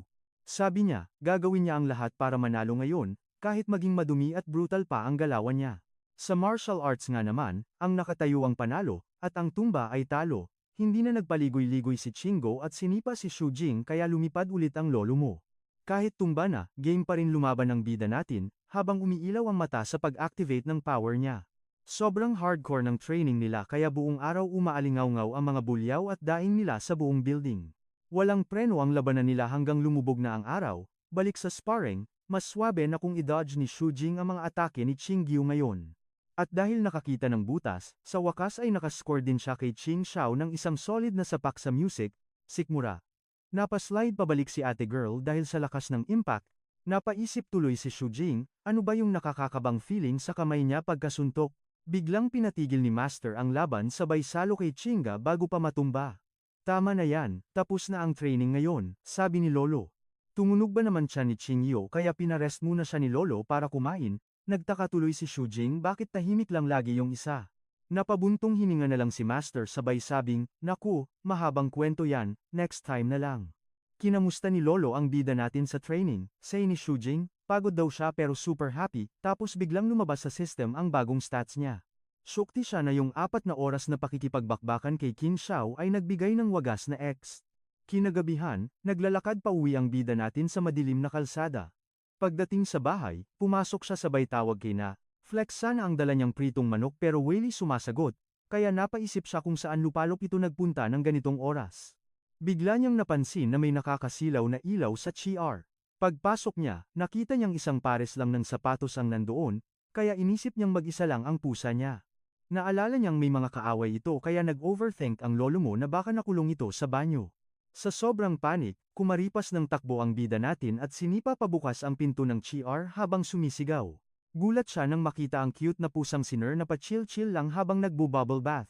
Mula sa pagiging relax, biglang nahiya ang person kaya sinabuyan siya ng tubig sabay sigaw na huwag daw manilip. Nag-peace sign na lang si Shujing sabay sabing lalamig na yung dalang pritong manok. Pagkarinig sa magic words na pritong manok, biglang na-hypnotize si Ner. Ending tuloy, pumasok ang kuya niyo sa bathtub para paliguan ang makulit na pusa. Naghangang utak ng pusa kung ano ba ang uunahin, ang paligo o ang malutong na pritong manok. Biglang may nag-pop na system notif, tapos umilaw ng bongga ang buntot ni Ner. Lalo pang kuminang nang idikit niya ang cute na paa sa dibdib ng bida. Naging super liwanag ng paligid kaya halos mapikit na si Shujing sa sobrang silaw. Pagkawala ng ilaw, na-shock siya kasi yung nakadikit na pause sa kanya ay naging kamay na ng tao. Naloka ang bida natin nang makitang naging isang magandang bebot na may cat ears ang alaga niya. Tinanong niya kung paano ito naging tao, pero parehas lang silang naguluhan sa nangyari. Nang ma-realize ang eksena, napasigaw ng wagas si Ner at pilit pinatatalikod si Shujing. Agad niyang tinakpan ang mata ng bida gamit ang buntot habang todo explain naman ang kuya mo na wala siyang nakita, promise. Sobrang hiyang-hiya pa rin, napatanong si Juan kung legit ba talaga yung sinasabi niya. Niyaya siya nitong umahon muna sa tub para mag-usap at promise na hindi siya charotero, kaso biglang may naramdaman si Ner na sumagi sa kanya kaya napatili siya ng slight. Napatanong tuloy si Shujing kung anong ganap, pero nauutal siyang palusot na wala lang daw yun. Nagreklamo si ate girl kasi wrong timing yung pag-transform niya, kaya naisip ni kuya na baka na-trigger nila yung kondisyon ng relic. Dahil lito pa rin sa mga nangyayari, inulit ni Wana yung sinabi niya tungkol sa trip na kondisyon na yan. Mula doon, bigla siyang nag-flashback sa mga nangyari bago siya tuluyang naging tao. Naalala niya na na-fall siya ng slide nung pinat nito yung ulo niya sa bathtub. Nakakaloka na dahil lang sa kilig at pritong manok naging tao siyang may tenga at buntot. Dahil sa awkward na setup, binalaan niya itong wag mag-isip ng kung ano-ano dahil purely aksidente lang ang lahat. Umapaw ulit ang pagkapula ng mukha ni Ner nung may sumagi na naman sa kanya sa loob ng tube. Sa gulat ay natanong niya kung anong trip nito. Paliwanag ni Shu Jing na hindi niya na mapigilan, kaya kung hindi siya aahon ay baka tuluyan na siyang bumigay. Sinabihan niya itong pumikit muna para mailayo niya yung buntot niya sa mukha nito. Kaso nung susubukan na yang tumayo, nadula si Warner sa mabulang tubig kaya napatili siya ng bongga. Ang ending, bumagsak siya pabalik at saktong napaupo ulit sa hita ng bida natin. Nganga at sobrang namula si Shu Jing sa sobrang gulat sa nangyari. Nahihiyang nag-sorry si Ner at pinaliwanag na hindi niya talaga yun sinadya, promise. Kaso may naramdaman na naman siyang kakaiba kaya kinabahan siyang baka maulit yun, kaya napatili na naman siya ng slide. Nagsimula siyang gumalaw-galaw ng alanganin sa loob ng tub habang nakanguso. Nakiusap si Shu Jing na dahan-dahan lang kasi mas lalong humihirap ang sitwasyon sa ginagawa niya. Naiiyak naman siyang sumagot na aksidente nga lang daw yun. Sabi ni Shu na gets niya, pero pinapaahon na niya ito habang nakakapagpigil pa siya. Kasi kung magtatagal pa siya, baka hindi na siya makawala ng ganun-ganun lang. Pagkarinig nun, hindi na nagdalawang isip si Ware at kumaripas ng takbo palabas ng CR. Padabog na sinara ang pinto kaya naiwan mag-isa ang bida natin. Napabuntong hininga na lang siya sa tub ng malalim, naka-relax din sa wakas. Makalipas ang isang oras, umahon na siya at nakita si Donner sa may sofa. Tinanong ni Shu kung bakit siya bumalik sa dati. Sabi naman niya, nung kumalma siya naging pusa siya ulit at ngayon hindi na siya maging tao. Sinubukan ng bida natin na ipet siya sa ulo baka sakaling mas kumalma siya, kaso bad trip pa rin ito kaya umiwas sa himas. Gets naman ni Shu Jing na normal lang yung inis nito at ayaw munang magpahawak after nung eksena. Kaya sabi niya may kilala siyang expert sa mga relics na baka makatulong sa pag-transform niya. Nagsimula namang mag-daydream yung kuting kung anong gagawin niya kapag naging tao ulit siya. Na-imagine niya yung sarili niya na inaalila yung MC natin. Napangiti na lang ng nakakaloko yung pusa sa sofa kakaisip sa ganong setup. Tiningnan na lang siya ng MC natin na walang kaide-ideya sa sobrang sus niyang pagtawa. Naging chill lang ang gabi at pumasok ang panibagong araw na may sikat ng araw sa buong sala. Paggising ni Shu Jing, may nag-pop na system notification na nag-level up daw yung health preservation stats niya. Paglingon niya sa kama, nakita niya yung kuting na sobrang sarap ng tulog at nakabaluktot pa sa tabi niya. Biglang nag-vibrate yung phone niya kaya chinek niya kung sinong nag-text ng ganun kaaga. Mensahe pala galing sa trabaho na pinapapunta siya agad sa isang location kasi kailangan daw siya dun. Napangiti ng bongga ang MC natin kasi sa wakas may pumasok na bagong racket. Sinundan niya yung message at nakarating si Shu Jing sa Ching Ching Library kung saan yung bagong gig niya. Lito siyang lumingalinga kasi si Wu Yuking ang nagpatawag sa kanya pero wala pa siya. Tapos napansin ng bida natin yung isang babaeng nakasalamin na nakaupo sa likuran. Saglit siyang natulala at napatitig lang sa babae. Doon niya na-gets na yung babae pala mismo ay si Wu Yuking na kumontak sa kanya. Ngumiti lang ng slight si ate girl at dahan-dahang tinanggal yung salamin niya. Pagkatanggal nung accessory, pinuri niya ang kuya mo na ang taas daw ng consciousness intensity nito. Nagniningning yung mga mata ni Shu at medyo kinilig siya sa sinabi nito. Shook si ate girl na nahanap siya agad kahit nakadisguise pa yung relic na mula ng slight yung. Napa-fake cough na lang si Wu Yuking para i-cover up yung matinding hiya niya that time, music. Super awkward din ng feels ni Shu Jing kaya kunwari siyang nag-look away. Pinakita niya yung salamin, isang relic daw na pampaloki ng aura. Kaso pagkahawak ni kuya, biglang may nag-pop up na system notif tapos hinigop yung mismong divinity nung item. Chinika pa niya na pag hinubad mo yung item, biglang sasabog yung naitagong aura at magiging sobrang attractive ka. Super nakahinga ng maluwag si Shu Jing dahil nagets niyang hindi naman pala siya biglang naging weirdong creep. Epekto lang pala ng salamin yun. Kaya naman umayos na siya ng upo at tinanong na yung racket na sinasabi ni ate girl sa chat. Inabutan siya ni Wu Yuking ng file sabay chika na isa itong super espesyal na rank C containment mission. Pasabog niya, ang target daw nila ay isang divine relic na Crown of Glory na pampatindi ng pagnanasa. Hawak to ngayon ni Lu Huying na nanggigigil kapag nakakakita ng pogi, kaya naman sinuot ng bida natin yung salamin dahil meant to be pala talaga yun para sa kaniya. Pinuri ni Wu Yuking ang aura niya at sinabing kapag hinubad niya yon, paniguradong sasabog sa kilig ang target nila. Sa ganitong paraan, madaling-madali yang makukuha yung corona, kaya naman solong-solo niya ang misyon na to. Bigla tuloy kinabahan ng bida natin nang ma-realize niyang siya pala talaga ang gagawing pain sa plano nila.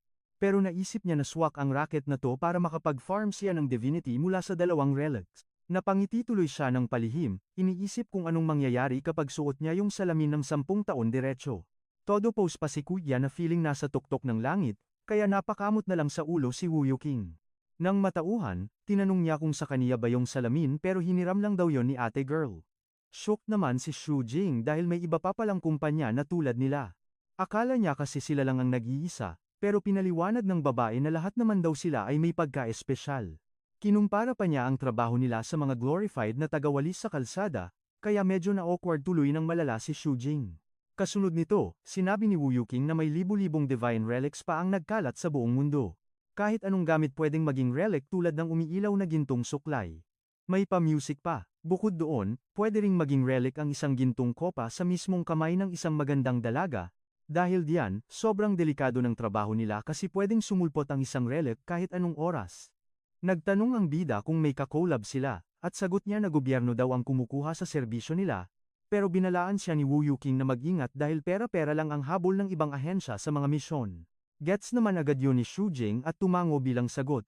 Sabay ibinahin ang usapan at sinabing gusto niyang itest yung epekto ng salamin na nagpalito lalo kay Wu Yuking. Kaya nakangiti niyang hinubad ang salamin habang sip-sip ng sistema niya ang divinity mula sa mismong item. Dahil doon, biglang kumabog ang dibdib ni ate girl at nagningning ang mga mata sa taglay na kagwapuhan ng bida natin. Lumabas ang charm notification kaya nagets ni Shu Jing na grabe ang kapangyarihan ng salamin. Next scene, isang super busy na kalsada tapos may dilaw na bus na pa-chill lang na dumaan. Sa loob ng bus, prenteng nakaupo ang bida natin habang binabasa ang mission file niya para makaporma na. Laman ng file ang profile ni Lu Huing, isang tita na 45 taong gulang na laging tambay sa mga bar at club. Naisip ni Shu Jing na normal na galawan lang ito ng isang reyna ng sindikato. Gamit ang power ng corona niya, nakasakop na agad siya ng teritoryo at nakabuo ng sarili niyang tropa na tinawag na Small Rose Gang. Simula noon, araw-araw na siyang umaatake ng mga lalaki doon para higupin ang lahat ng lakas nila. Bukod pa dyan, yung corona ng kontrabida ay laging nagpapataas ng pagnanasa niya. Kaya habang tumitindi ang uhaw niya, mas lalong lumalakas ang mga powers niya. Kung walang pipigil sa lola mo, walang katapusan na magle-level up ang power ng corona hanggang sa mawalan na ito ng control. Ang tanging solusyon lang sa problemang ito ay bawiin ang corona sa kanya para bumalik sa normal ang lahat. Pagdating sa bandang South District, bumaba na sa bus ang bida natin sabay angas ng ayos sa salamin niya para sa misyon. Pagbaba niya, may malalang rambulan na nagaganap, at may isang kuya na sapul sa mukha kaya napadighay ng dugo. Dahil doon, may sumingit sa likod na nagsabing ang sarap daw sa feeling ng nakakagawa ka ng kahit anong trip mo sa buhay. Tapos, pinakita yung may-ari ng club na isang babaeng nakadress at may corona na sumisigaw na gagawin niya lahat ng gusto niya at bubugbugin ang sinumang pipigil sa kanya. Mula sa malayo, tahimik lang na nanonood si Shu Jing, na nag-iisip na ang isip bata at super OA naman ng babaeng ito. Pero nang mapansin niya yung corona, nagets ng bida natin na parang nakita na niya ito dati. Samantala, tinatakot na ng babae ang isang L. Nilapitan niya si kuya nang may nakakalokong ngiti sabay banat na gusto niyang solohin ang dalawang poging binata para sa kaniya. Sa isang tabi, naghihimutok si Shu Jing at mas bet pa yatang mategi kesa landiin ang baliw na babaeng yun. Eksakto namang may panibagong tropa ng mga boys na biglang sumulpot. Sabi nung isa, yari daw talaga si Lu Hiyang kay Kuya Duan Hin here. Nakita naman ng bida natin yung mga dumating kaya nagtago muna siya para makimarites sa mangyayari. Biglang nanigaw yung boss nilang si Duan Kaping kay Lu Huing, balita daw kasi niya masyadong papansin at mayabang ang lola niyo ngayon. Imbes na matakot, deadma lang ang boss ng Rose Gang na si Lu Huing, sabay taray kung sino daw ba yung epal na kaharap niya. Sa likuran niya, dali-daling tinuro ng mga bugbog sarado niyang tropa si Duan Kaiping, siya daw kasi yung nanlamog sa kanila ng ganon. Humarap tuloy si Lu Hoying sa kalaban niya na may nakakalokong ngiti, sabay hirit na in fairness ang yummy pala ng katawan niya sa malapitan. Ang malala pa, nang aakit na dinilaan niya ang labi niya sabay tanong kung gusto ba daw nitong bagets na makipaglaro kay ate girl. Dahil sa sobrang pikon, tuluyang nagwala si Duan Kaping at pinaulanan siya ng malulutong na trash talk. Agad siyang sumugod sabay bato ng napakalakas na suntok, at pasigaw na pinapabalik ang teritoryo niya na inagaw nila. Kaso parang basic lang na nailaga ni Ate Girl ang bawat tira niya habang panay naman ang sigaw ni Dan Capping na duwag daw siya. Habang nag-aaway sila, nagets din sa wakas ng bida natin na dating teritoryo pala ni Nadwan ang lugar bago inagaw ng Rose Gang. Utos agad ng boss sa mga tauhan niya na sumugod na, kaya ready to rumble na rin ang Rose Gang. Sa gitna ng riot, may isang kalaban na nakasapol ng malala sa tropa ni Lu Haiying. Pagkakita sa bugbog niyang tropa, sumigaw ng malakas si Ate Girl sabay ready makipag-upakan. Gigil na gigil niyang tiningnan ng masama ang Razor Gang dahil panira sila ng trip. Ngumisi lang ng nakakaasar si Duan Kipeng at nang asar na seryoso na raw pala sa bardagulan si Ate, kaya nagyabang muna siyang ilalabas na niya yung tunay niyang lakas bago sila sabay na sumugod sa isa't isa. Tutok na tutok naman ang bida natin sa bawat galaw ng dalawang boss. Sa sobrang lakas ng impact, tumalsik si Ate Girl at nawasak yung bakal na pinto. Pero shocked, lumabas siya mula sa wasak na pinto ng walang galos, sabay ngising demonyo na ngayon pa lang daw magsisimula ang totoong party. Napangangan na lang ang bida natin sa sobrang kunat at lakas ni Madam Leader ng Rose Gang. Sa isang iglap, bigla siyang lumipad para bigyan ng solid na flying kick si Duan Kaping bilang ganti. Grabe yung usok na ginawa ng sipa niya. Si bida naman, chill na nanunood sa gilid pero bilib na bilib sa power niya. Nagets agad ni Xu Jing na hindi basta-basta noob itong si Duan Kaiping. Grabe kasi, kaya nitong hiwain yung bakal na parang malambot na putik lang. Pero kahit ganun kalakas yung tira, gas-gas lang inabot ni Lu Haiying, chill nang umiti pa nga ang lola mo na parang walang nangyari. Binasa ng bida natin yung laban, mas malakas sana si Duan kaso sobrang kunat ni Ate Girl kaya parang immune siya sa damage. Tuloy ang sapakan, tapos nakakita ng butas si Lu Huing kaya walang paligoy-ligoy niyang pinuntirya ng solidong suntok sa dibdib yung kalaban. Biglang may nag-pop na system notif kay Xu Jing, sinasabing 100% complete na yung paghigop niya ng divine energy. Time to pick a new skill. Dahil pinili na niya yung speed dati, buff sa physical strength naman ang kinuha ng bida natin ngayon. Dahil sa bagong upgrade, atat na tuloy itest ni Xu Jing kung gaano na siya ka-OP sa bago niyang powers. Umiilaw ng asul ang mga mata ng bida natin, ready na i-flex ang bago niyang skill sa totoong laban. Kaya ayun, mabilis na sumugod ang kuya natin na may pag-glowing hand effect para bumanat. Sa pool sa braso si Duan Kaping kaya napasigaw ang loko sa sakit. Shock naman si Lu Hoyang sa biglaang ambush at napalingon music. Hinahanap kung sino yung bumanat. Sumigaw siya na lumabas yung umatake habang nganga at litong-lito ang lahat sa paligid. Galit na bumangon si Duan Kaping, nagmura dahil sa traitor na galawan, at naisipang mag-bounce na. Tinulungan siyang tumakas ng mga tropa niya habang pasigaw na nagbabanta kay Ate Girl na babalikan nila siya. Pagkagora ng kabilang gang, napaaray ng mahina si Lu Haiying dahil masakit din pala yung patagong banat na yun. Sakto naman, napansin ng tropa niya na may naglalakad palapit. Tiningnan siya ng masama ni Ate Girl at tinanong kung siya ba yung umatake kanina. Chill lang na nakapamulsa si kuya at umamin, kaya tinanong agad ni Ate Girl kung may dala ba siyang patalim. Sagot naman ni Xu Jing, hindi na daw niya kailangan ng armas kasi halata namang noob yung galawan ni Ate Girl sa labanan. Sa sobrang yabang at confidence ni kuya, naiwang nganga at speechless ang leader ng Rose Gang. Music kaya ayon, pumorma na ang bida natin at nag-flex na kaya daw niya itong pabagsakin nang hindi nasisira ang ayos niya. Natawa lang ng sarkastiko si Lu Huing at humirit na sa kama lang daw siya kayang tapatan ng lalaking ito. Deadma lang si Xu Jing sa asar niya, nag-focus lang at biglang binalot ng kulay gintong aura. Napansin ni Ate Girl yung pagbabago ng energy at napaisip kung OP ba talaga yung bata. Maya-maya lang, may lumabas na dambuhalang beast aura sa bida natin, kaya biglang uminit ang eksena. Dahil shook na shook sa intense na power reveal, napatanong si Lu Huing kung sino ba talaga siya. Habang balot ng gintong liwanag, inulit pa ni Xu Jing yung tanong niya para mas ma-feel ang pa-main character moment. May pangisi pa sabay ayos ng salamin, at sinabing tawagin daw siyang Set, sakto. May nag-pop up na system screen na nagsasabing active na ang dual life mode niya. Walang paligoy-ligoy, full force na sumugod si Xu Jing gamit ang bago niyang super lakas.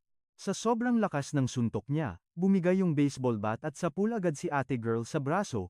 Tumalsik siya ng malala papunta sa pader na literal na nawasak dahil sa tindi ng impact. Gulat na gulat si Ate Girl sa bilis at lakas ni kuya na bigla na lang ng ambush sa kanya. Bago pa siya makaget over, nabigyan agad siya ng bida natin ng isang malutong na sapak sa mukha. Sunod-sunod na combo punches ang inabot niya, walang kawala si Ate Girl. Sapul lahat ng banat, at hindi naman lang nakasagag ang leader ng Rose Gang sa bugbog sarado moment na ito. Para tapusin ang combo, binigyan siya ng bida natin ng isang lupit na spinning kick kaya ayon lumipad siya. Pagkatapos ng atake, tiningnan ni Shujing ang kamay niya at na-realize na kahit anong lakas nun, ang kunat pala talaga ng babaeng ito. Laglag ang panga ng mga tropa niya, napaisip kung sinong alien itong nakapagpatumba sa boss nila. Kaso laking gulat ng lahat nang may kamay na lumabas mula sa mga guho, ibig sabihin, may round 2 pa. Umahon mula sa mga sira-sirang bato si Lu Huying na nanggigigil sa galit at sinamaan ng tingin ang bida natin. Biglang nag-glow yung korona niya ng dark at creepy energy. Binalot siya ng itim na aura, naging pula ang mata, at sumigaw na sagad na daw sa buto ang inis niya. Pero chill lang si kuya, may pangisi pa at iniisip na sobrang solid daw ng labanang ito. Punong-puno ng galit, sumugod si Lu Huying dala ang bat niya, sumisigaw na gagawin daw niyang corned beef ang bida natin. Sabay hataw ng sobrang lakas sa binata na kalmado lang nakatitig sa kanya. Pero easy dodge lang ang bida natin at pinitik ang korona niya, na nakapagpagulat sa kanya. Tumalsik yung korona, at sa pulang pitik sa noo niya kaya napasigaw siya sa sakit. Pagkatapos nun, napaatras siya ng malala at napadugo pa ang ilong dahil sa tindi ng pitik. Kahit duguan, ngumiti pa rin ang nakakakilabot si Lu Huying, flex ang mga ngiping puro dugo. Agad siyang umatake ulit at kinwelyuhan si kuya, sabay sabing hindi na daw siya makakatakas ngayon. Dahil dun, hinawakan ni Shujing yung pulso niya at pinitik ulit siya sa noo para mangasar. Umilaw ulit ng asul ang mga mata niya habang nagre-ready ng isang special move para tapusin na ang laban. Tapos, biglang tinusok ng bida natin ang mga mata niya gamit ang daliri sa isang mabilis na dirty move, GG siya, napaatras habang nakatakip ang mukha at nagwawala sa sakit. Habang nakatayo sa harap niya, sinabi ni Shujing na turo daw ng master niya, sa labanan, walang bawal basta manalo. Kaya ayun, pumorma na siyang sipain siya sa ibaba, kasi weak spot din daw yun ng mga babae. Sa pulang sipa, kaya bagsak paluhod si ate girl na namimilipit sa sakit habang umaatras naman si Shujing. Sa wakas, pumuwesto na ang bida natin para pulutin yung korona sa sahig at tapusin na ang misyon niya. Sa isang swak na sipa, napasigaw ulit sa sakit si ate girl habang tumalsik ang gintong korona niya. Ayun na nga, bagsak si Lu Huying. Tulog mantika ang lolo mo sa loob ng crater. Samantala, gumulong yung bonggang korona palapit sa bida natin, pakul na inayos ni Shujing yung salamin niya habang shook na shook ang mga alipores sa pagkatumba ng boss nila. Nilapitan niya yung item at pinulot, tapos automatic na ini-scan agad yun ng system. Pagkapulot niya, biglang may nag-pop up na notif na hinihigop daw yung divine energy nung corona. Agad namang nag-snap ng picture ang bida natin at nag-send ng update na secured na ang package. Humarap siya kay ate girl at sinabing hindi manggagaling sa kanya ang karma sa lahat ng kasalanan nito. Ang bet ni Shujing, yung mga kawawang taong pinahirapan niya ang sisingil sa kanya ng buo. Bigla bang bumilis yung paghigop ng energy, kaya napaisip tuloy ang bida natin kung anyari, may epal na kuyang nakasuit na biglang sumulpot at sinita siya kung ano daw yung hawak niya. Gulong-gulo naman ang bida natin kung anong trip ng taong to. Inutusan agad ni kuya na nakasuit at kurbata na ibigay ni Shujing yung item kasi hindi daw siya deserve humawak nun. Nainis ang lolo mo sa pa-epal niya kaya hinamon niya ito na paano kung ayaw niyang ibigay. Nanlisik yung mata ng kalaban na may pag-glowing red effect pa, tapos binantaan siyang naghahanap talaga ng sakit ng katawan. Gamit yung hitek na mata niya, inisken niya ang bida natin at nakita yung buong combat stats nito. Kahit medyo shook sa level ng bata, ngumisi pa rin ito at sinabing super hina pa rin ni Shujing, na may pa-background music pa. Kaya binigyan ng nakasuit ng huling chance yung bata na isurrender ng maayos yung corona, pero walang patumpik-tumpik na sinubukan ulit siyang sipain ng bida natin diretso sa maselang bahagi niya. Nasangga naman agad nung lalaki yung sipa at sinabing inexpect na daw niya yung ganitong maduming galawan mula sa isang martial artist. Nanggigil si Shujing at tinawag pang manyak yung kalaban dahil blinok nito yung ganung attack, tapos sabay karipas ng takbo. Habang tumatakas, napansin niyang ang weird at sobrang tigas ng katawan ng kalaban parang gawa sa purong bakal. Dahil buwisit na buwisit sa pagtakbo niya, buong lakas na sinuntok ng kalaban ng kalsada kaya nawasak yung semento sa paligid niya. Umilaw ng bongga yung kamao niya sa sobrang dami ng energy bago niya hinabol ang bida natin. Bigla siyang umatake ng isang malupit na suntok kay Shujing para tapusin agad ang laban, mabuti na lang at naiwasan ito ng bida natin sa huling sandali at gumamit ng isang sipa para makalayo agad sa peligro. Nang makalayo-layo ng konti, patuloy siyang tumakbo papasok sa isang eskinita para makatakas mula dun sa lalaki.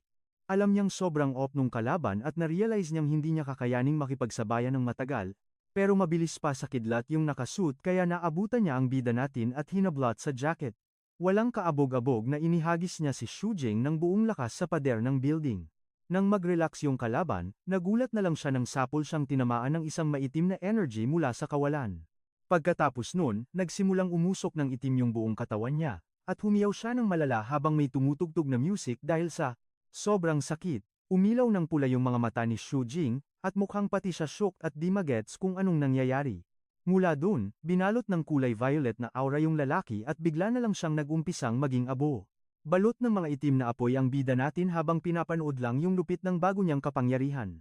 Pagbagsak ng kalaban, may lumabas na system notif na nagbigay sa kanya ng sandamakmak na X dahil sa panalo niya. Habang nakaupo sa katawan ng tinalo niya, nakatanggap pa si Shu Jing ng mas maraming X notif dahil nakajombag siya ng high level na kalaban. Dahil yan, sabay-sabay nag-level up yung mga skills niya, patunay kung gaano siya lumakas sa laban na yon. Ni-reveal din ng system na Shadow Flame ang pangalan ng bago niyang skill.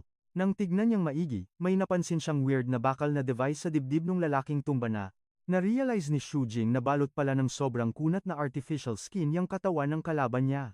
Kaya naman nagets niyang nanalo lang siya kasi inatake niya sa loob yung lalaki gamit ang bago niyang power. Kinilatis din niya yung batong tinamaan ng apoy at napansin niyang depende sa tigas ng target yung damage. Sabay nito, na-realize niyang malamig hawakan yung apoy at wala itong normal na init. Shock siya nang biglang naglaho yung itim na apoy sa kamay niya na walang iniwang kahit anong paso o sugat. Biglang naalala ng bida natin na galing pala mismo sa mga anino sa paligid yung nako-convert na itim na apoy. Kaya pala nagets niya na dahil pasikat na yung araw. Humina yung apoy kasi pakonti na ng pakonti yung aninong mahuhugutan niya ng power. Biglang nawala ng parang bula yung dark energy sa katawan niya. Napansin ni Shu Jing na nawala na yung skill at nabwisit siya kasi di man lang niya alam kung gaano katagal yung cooldown nito. Naisip niya na lang na i-let go na muna yun at kailangan muna niyang i-report sa boss niya yung mga nangyari. Sa kabilang banda naman, makikita sa Southern District ng city ang isang dambuhalang building na sobrang agaw pansin sa lugar. Sa loob, may isang weirdong halimaw na gawa sa laman at tinik na nagwawala sa isang madilim at nakakakilabot na kwarto. Sa harap ng monster, isang long-haired na kuya ang seryosong nakatitig na may nakakatakot na aura. Hinawakan niya yung halimaw at tinanong yung isang nagngangalang Ping-Ping kung alam ba nito kung bakit siya andun. Eksena naman ngayon dun sa dugyot at puro bandage na si Duan Kaping, umaamin na alam niyang bawal na siyang gumawa ng eksena. Bigla ba namang dinuraan ng itim na likido nung halimaw yung braso ni kuya, kaya shocked ang person, tapos, nang gigigil na piniga nung long hair na boss yung braso niya. Sa bunot malala ang inabot niya, sabay bulyaw kung bakit sobrang tigas ng ulo nito kahit alam na ang mangyayari. Nanlilisik yung mga mata ni Bossing sa galit, sabay tanong kung bet na ba daw tapusin ng bata niya ang life nito. Dahil takot na takot, naglupasay agad sa sahig si Duan at nagmakaawa na patawarin siya sa epic fail niya. Kumalma naman bigla si Bossing at pinatayo ang umiiyak na si Duan. Nung hanapin niya yung dalawang inutusan niya, sumagot yung halimaw na tsugi na daw ang mga ito. Napaisip tuloy ang lolo mo kung yung White Crow ba ang salarin. Pero umamin si Duan na isang binata daw ang bumasag sa trip nila. Shocked malala si Master at gigil na nagtaka kung sino ba yung pabibong yun. Agad namang sinabi ni Duan na Shu Jing ang pangalan ng lalaki, at super basic NPC lang daw ito na walang special powers. Sumabog na parang bulkan yung Master sa inis, imposibleng matalo daw ng isang normal na tao ang mga malalakas niyang alagad ng ganun-ganun lang.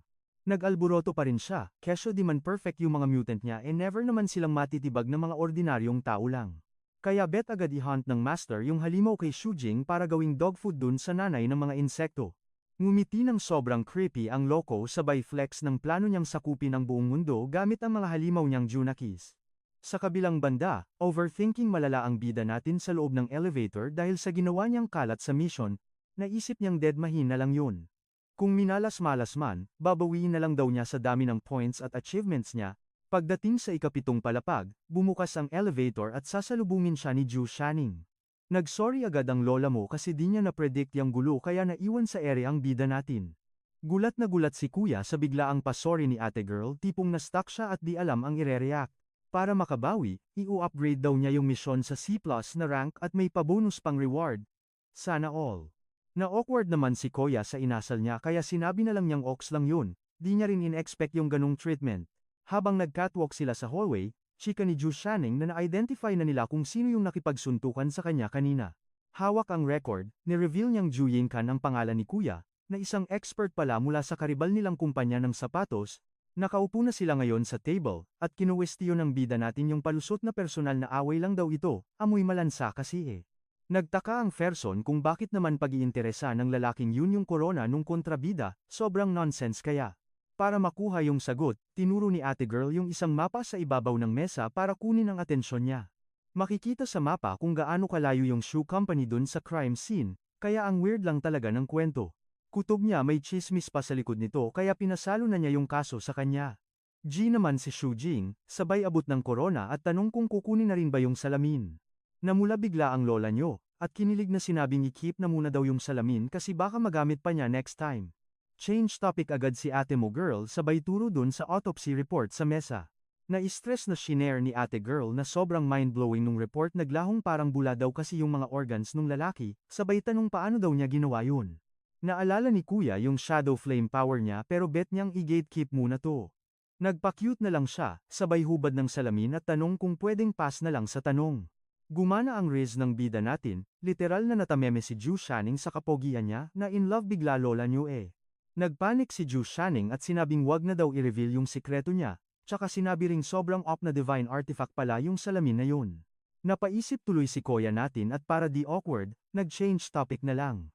Tinanong niya kung para saan ba yung golden card na binigay sa kanya kanina, para saan daw ba gamitin ito. In-explain ni ate girl na containment card daw yun at magpapa-easy mode daw sa next missions niya. Napangisi si Shu Jing sabay tanong kung official member na ba siya ng squad. Pumitik ng daliri si Ju Shanning at kinonfirm na tama siya, certified official member na nga siya. Welcome to the club. Dagdag pa niya, pwede na niyang tignan at kalikawin ang lahat ng files sa loob ng library, no limit. Tapos nun, nagpaalam na si ate girl dahil marami pa daw siyang backlogs, kaya siya na lang daw muna mag-ikot-ikot sa paligid. Kumaway na lang papunta kay ate girl ang bida natin habang naglalakad to palayo. Biglang na-hype si Shu Jing, feeling niya baka maka-jackpot siya ng clue tungkol dun sa cattail ring. Pumasok siya sa library at napawaw na lang kasi isa pala itong napakalaking high-tech na server room, grabe yung setup. Habang naglalakad sa aisle, manghang-mangha si Koya mo, feeling niya nasa ibang dimension siya. Napansin din niya na may unique na password o ID code bawat server doon. May nakita siyang folder sa isang shelf tungkol sa isang relic na ngayon niya lang talaga nasilayan sa buong buhay niya. Pero nung try niya i-access, bigla ba namang nag-error ng insufficient permission, kaya napakamot na lang siya sa ulo. Anyare? Nag-try siya ng ibang file baka sakaling pumasa, pero ganun pa rin yung lumabas na error sa screen niya. Pabebe ah. Para siyang baliw na tumakbo sa buong library para i-spam lahat ng files, pero sad life, rejected pa rin siya ng system paulit-ulit. Pagod na kakatakbo, buwisit na buwisit ang bida natin at nagreklamong na scam siya ni ate girl. Naisip tuloy ni Shu Jing baka pati yung Singsing may pa-VIP access, kaya hahanapin muna niya yung mismong file. Konting kalkal lang sa mga estante, jackpot.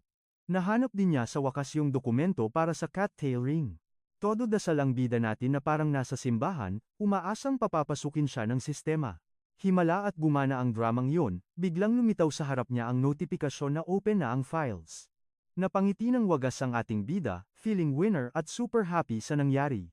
Kaso, may pa-warning ang system na level bilang daw ang Singsing, kaya 2 layer lang ng impormasyon ang masisilip niya. Deadma sa warning, chill na umupo ang bida natin para magbasa. Dito niya nalaman na pwede ka palang maging pusa kapag 1 buwan mo ginamit yung Singsing. May drawing pa ng diyosa ng mga pusa sa libro. Sabi pa, may isang doktor daw na gumawa ng sariling kulto nung makita ang Singsing. Naguluhan ng slight ang bida natin kaya paulit-ulit niyang binigkas ang pangalan ng grupo sa sarili niya. Dahil na curious, mabilis niyang binuklat ang iba pang mga pahina para mag-imbestiga tungkol sa kulto na ito. Sa isang litrato, may nakita siyang malaking lamat. Ayon sa teksto, lumilitaw raw ang mga bitak na ito kapag may namatay na Diyos. Nanggalugarin daw ang mga bitak, nakahanap ang mga tao ng gamit para kausapin ang mga Diyos. Dito nagsulputan ang mga kultong uhaw sa power, at tinawag na vessel ang mga biniyayaan. Shocked ang bida natin nang magets na niya ang ibig sabihin ng salitang iyon. Kaya naman tinuloy niya ang pagbabasa para mag-dive deep sa kwento ng mga grupong ito. 200 taon na ang nakalipas, may kultong nag-try kontakin ang Diyos ang si Bastet, kaso send-zone sila nito. Nagbago lang ang ihip ng hangin nang may isang miyembro ng kulto ang nakapagpag-ana ng, dahil dito, ginawa siyang pusa nung gamit, at nakuha na rin niya sa wakas yung basbas ni Goddess. Plot twist sa libro, yung basbas pala hindi para sa tagasunod kundi para sa Singsing, kaya mas naging OP yung item. Pag nag-fuse na, unti-unting maa-absorb ng user yung powers ni Bastet hanggang sa siya na mismo ang maging literal na diyosa in the end. Kaya pala uhaw na uhaw yung Lion Sage cult na itumba yung present user ngayon, para mabawi nila yung OP na Singsing. Nag-sink in na sa bida natin yung tindi ng sitwasyon, na-realize niya na target pala talaga nilang tigbakin si Ning Fang na. Boom, naalala niya bigla yung utos nung pusa na mag-grind siya para dito. Kung hindi siya nagpa-level up agad, malamang matagal na silang na-GG nung kulto. Tapos may nakitang pahina ang bida natin na nag-e-explain kung paano ba talaga i-activate yung fusion nung cat ring. Sabi sa libro, kailangan daw muna ng matinding feel sa unang fusion, at dapat daw ulitin yun lagi nung user. Napaisip ng malalim ang bida natin matapos mabasa na kailangan daw ng grabeng emotional trigger para gumana yung fusion. Bigla tuloy nag-flashback sa kanya yung araw na pinaliguan niya si Ning Fang na noong kuting pa lang ito. Dahil sa lakas ng imahinasyon niya, na-picture out niya bigla na nag-transform into anime cat girl yung pusa. Grabe ang pamumula ng mukha ng bida natin, parang sa sabog eh. Masyado kasing HD yung na-imagine niya para i-handle. Nataranta siya na baka kailangan niyang gawin yun kay Ning Fang na palagi para maging tao ito. Napangiti na lang ng pilit si Xu Jing habang nag-iisip kung paano i-explain sa lola mo yung rules. Sakto naman, may nahagip pa siyang pahina sa libro na nagbabanggit tungkol sa mga side effects ng singsing. Nakahinga siya ng maluwag, wala daw kasing negative effects yun sabi sa libro. Ang main boss problem lang talaga ay yung Lion Sage cult. Bad trip ang bida natin. Paano ba naman, di makasagap ng chika kasi pang low level lang ang access niya. Biglang nag-buzz ang cellphone niya. Pag-check ng notif, shooked ang lolo mo kasi may pumasok na higit 200,000 sa account niya. Abot tenga ang ngiti niya kakaisip sa mga masasarap na lalamunin at sa extra time para mag-grind sa training. Kaya naisipan niyang magluto ng bonggang handa, saka na lang niya ipapaliwanag kay Ning Fang ang sitwasyon. After 5 days, fiesta ang peg sa hapagkainan habang sarap na sarap ang pusa sa paglamon. Habang ngumunguya ng fried chicken, nagtaka si Ning Fang na bakit ang galante niya bigla. Napangiti na lang ng alanganin si kuya at sinabing mayaman naman siya dati. Shinare din niya na may natutunan siyang bagong armor skill mula sa master ng dojo. Sa sobrang hardcore ng grind, kailangan pa niya ng oxygen mask. Plus, ang required na herbal bath after training ay nagkakahalagang 40,000. Kaya naman ang pera niyang 200,000, literal na bumagsak agad sa 8,000. Nag-grant pa siya sa gastos. Pero umusok ang ilong ni Ning Fang na at tinalakan siya kung bakit barya na lang ang natira gayong dapat may over 30,000 pa sila. Dahil sa matinding sermon, napa-facepalm na lang sa hiya ang bida natin habang nakasubsob sa lamesa. Music, kumalma rin naman yung pusa kalaunan, at kahit medyo hiya pa, sinabihan siyang tipirin na yung natitirang budget. Paalala niya, kailangan pa kasi nilang bumili ng potions, weapons, at mamahaling outfits na paniguradong butas ang bulsa nila. Sabi tuloy ni Ning Fang, sapat na yung once a month na bonggang lafang.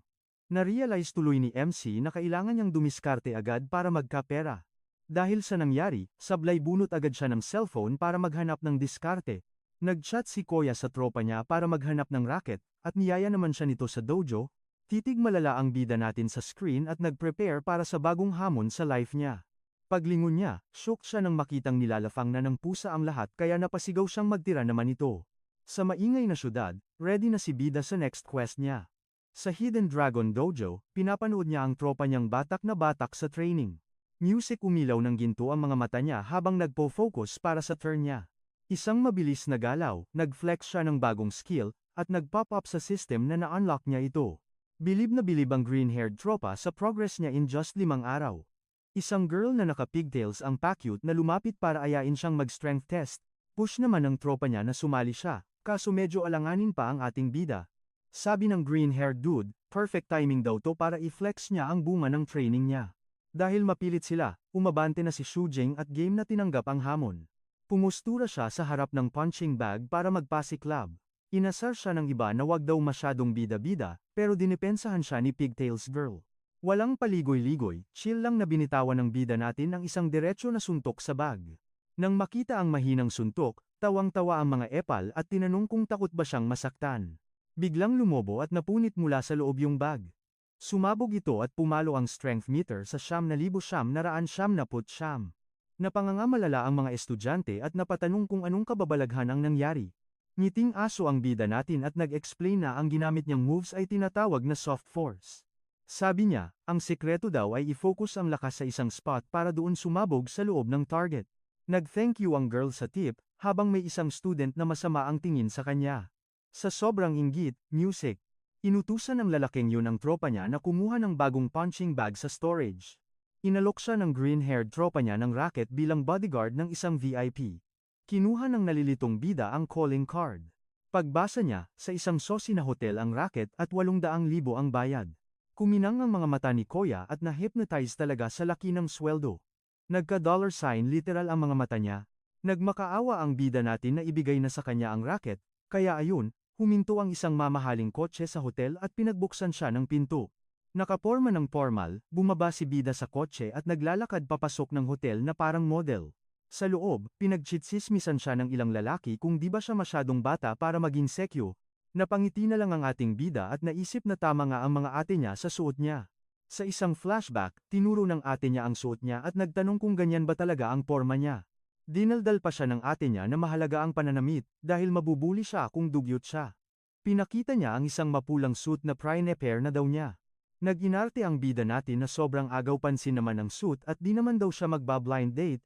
Umiwas siya ng tingin at dinedma ang bigay ng ate niya, na sobrang kulit na isuot niya yon. Biglang sumulpot ang isa pa niyang ate na may dalang itim na porma, music, kaya na bad trip yung una. Nakangiting sinabi ng bida natin na mas may taste ang pangalawang ate kesa sa una. Balik sa hotel, laway na laway ang dalawang babae sa kanya, pinupuri ang pagiging gwapo niya.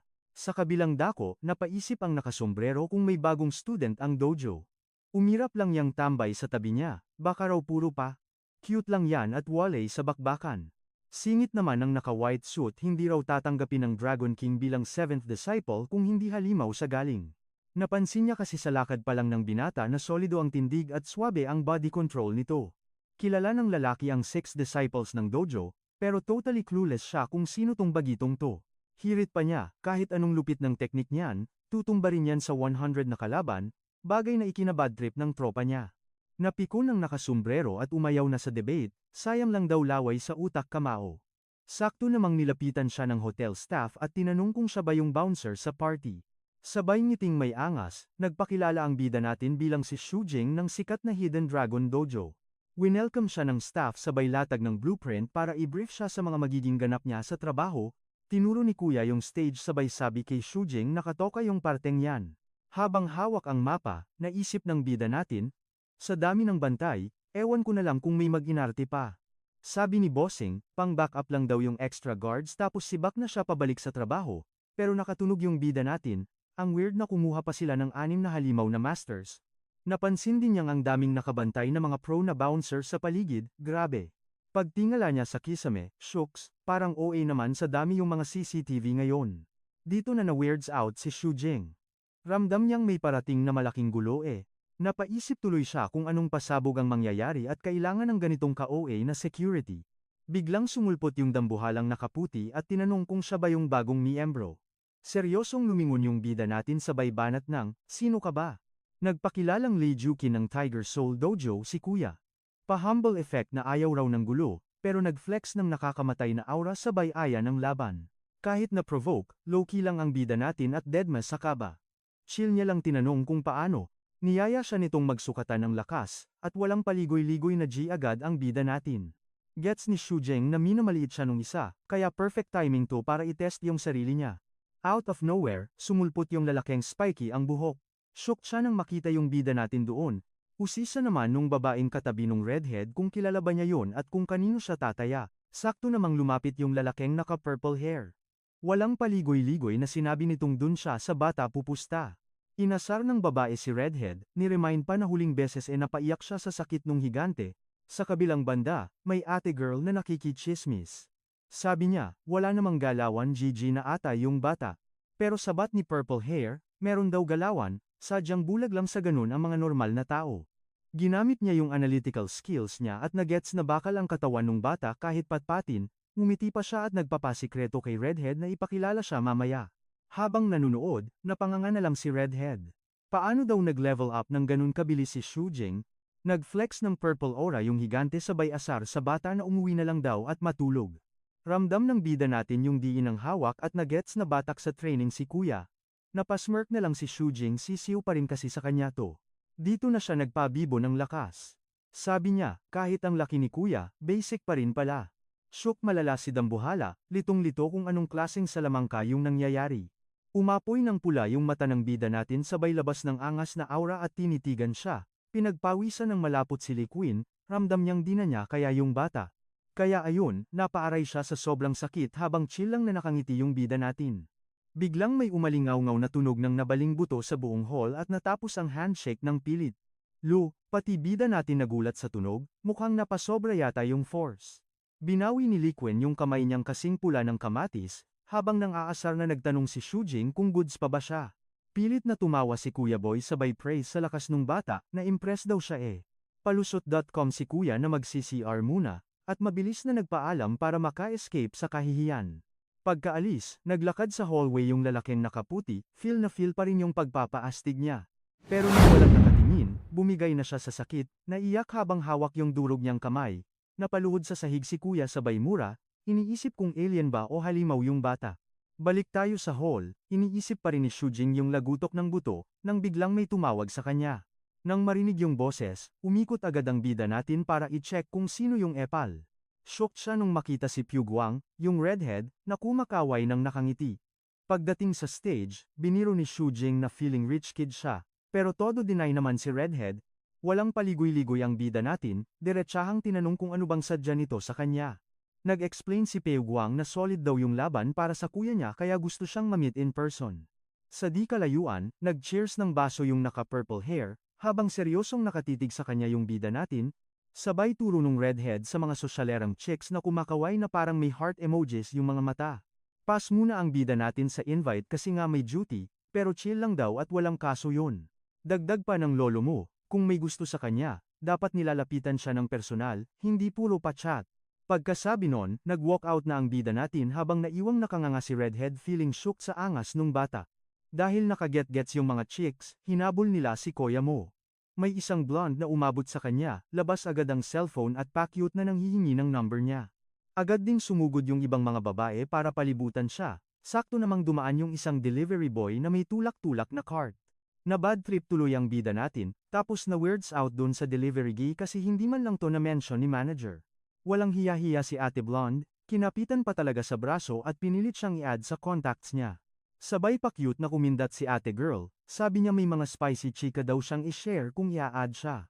Dahil makulit talaga, napilitan din si Shujing na ilabas yung cellphone niya habang nakatitig si delivery guy sa malayo. Saktong pinindot nung kahina-hinalang lalaki yung red button, pa-activate ng isang pampasabog. Sa loob ng isang kahon, may umilaw na pula tapos biglang kuminang ng bongga palibot. Nagulat na lang si Shujin nung biglang nanguryente yung phone niya, akala tuloy niya sira na yung baterya eh. Napatingin tuloy si bida sa cellphone niya, ramdam niyang may maling nangyayari, tapos boom, nag-brownout bigla sa hall kaya nagkagulo ang mga bisita. May isang kuya na mag-open sana ng flashlight, kaso low-bat na daw siya, awit. Weird na weird ang bida natin kasi full charge pa phone niya bago mawalan ng kuryente. Nagets niya na deads lahat ng gadgets. Dahil dito, alam ni Shujin na may gumamit ng electromagnetic pulse, ang tanong bakit kaya? Tapos ayun na nga, biglang basag lahat ng bintana sa sobrang lakas ng tunog, nagliparan yung mga bubog. Sa sobrang takot, napakapit ng mahigpit kay bida yung babaeng blonde, at alam na may kalaban. Gulat na gulat yung mga tao sa event, chika nila kung basag na salamin ba yung narinig nila. May isang nagpakalma sa lahat, kaso napansin niya na biglang nawala na parang bula yung tropa niya sa tabi. Nagsindi ng lighter si kuya mong naka-purple hair sabay utos na magdikit-dikit daw silang lahat para safe. Sumunod naman yung mga bisita sa sinabi ni Young Master Pei, nagkumpul-kumpul sila para iwas disgrasya. Biglang may tumunog na nakakakilabot kaya napatingin sila, at may tinuro yung isa na creepy shadow sa may pinto. Wala pang nakakagalaw, may bisitang tinaraid sa likod kaya napasigaw ito.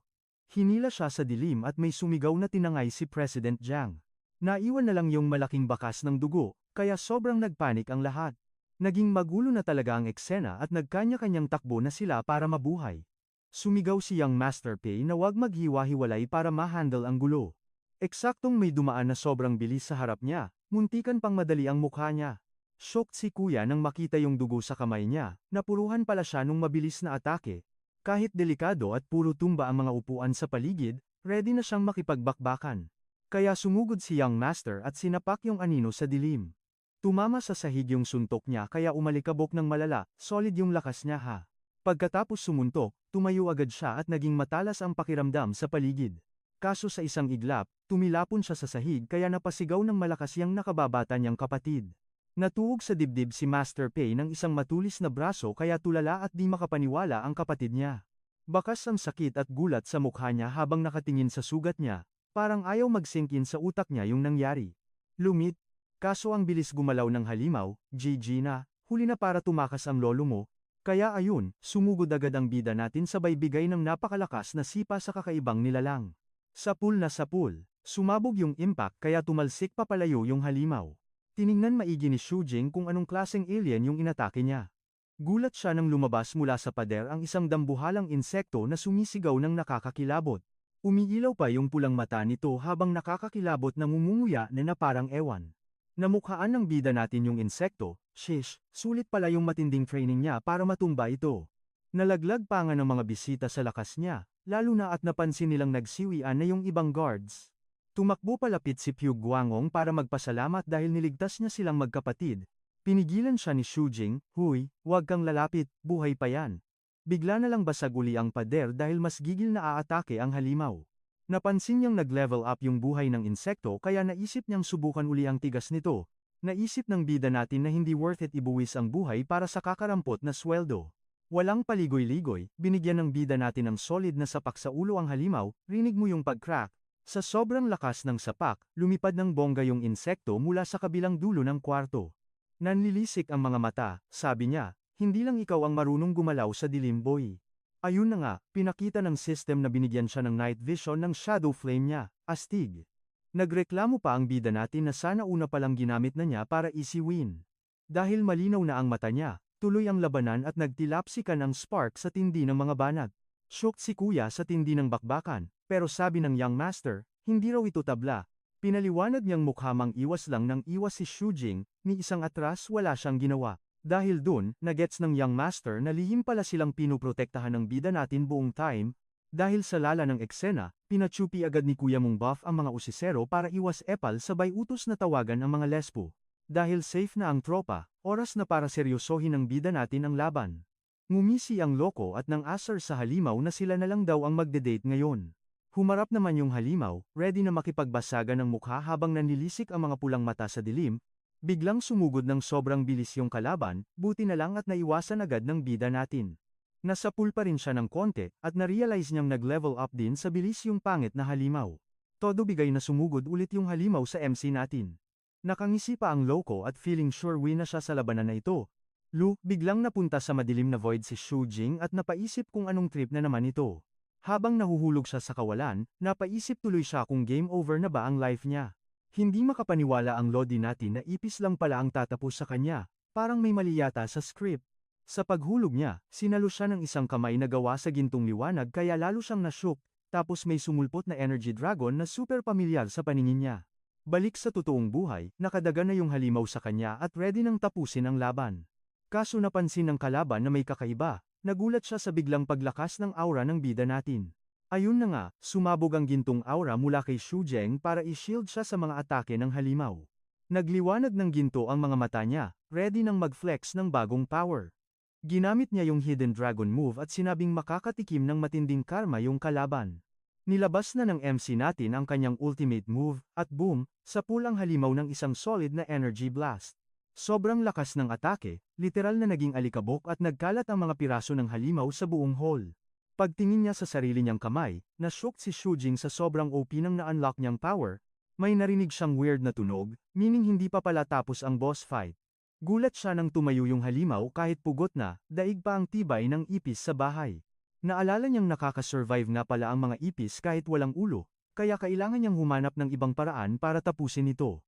Dahil dun, nagets ng bida natin na nasa ibang part pala ang weak spot ng ipis kaya todo lakas siyang umatake ulit. Hinugot niya yung mismong vital organ ng halimaw, at napawaw na lang siya sa sobrang laki nito. Nung makita ng mga nagtatagong bisita na tumba na yung halimaw, naghiyawan sila sa sobrang saya. Kumalat agad ang chika sa buong hotel na may isang lodi na nakatalo sa halimaw. Gusto tuloy maging sponsor ng mga bisita at nakiusap kay Young Master Pay na ipakilala sila sa bida. Sa kabilang banda, inaasar ng nakasombrero yung malaking tropa niya kasi kinalaban nito yung sobrang OP na MC. Umamin si Lia na ni 1% ng lakas ng bida natin hindi pa nagamit, at sinwerte pa yung kalaban dahil binigyan pa ng chance. Feel ni Shujing na hindi lang simpleng aksidente yung nangyari, habang napansin naman ng redhead na may sugat siya. Lumapit yung lalaking green ang buhok at nakichismis kung anong ibig sabihin ng bida natin. Nagpakilala ang kuya mo bilang host ng party, at nagtanong kung tingin ba ng MC natin ay set up ang lahat ng ito. Pinaliwanag ng bida natin na sinadya yung blackout gamit ang isang electromagnetic pulse at talagang plinano.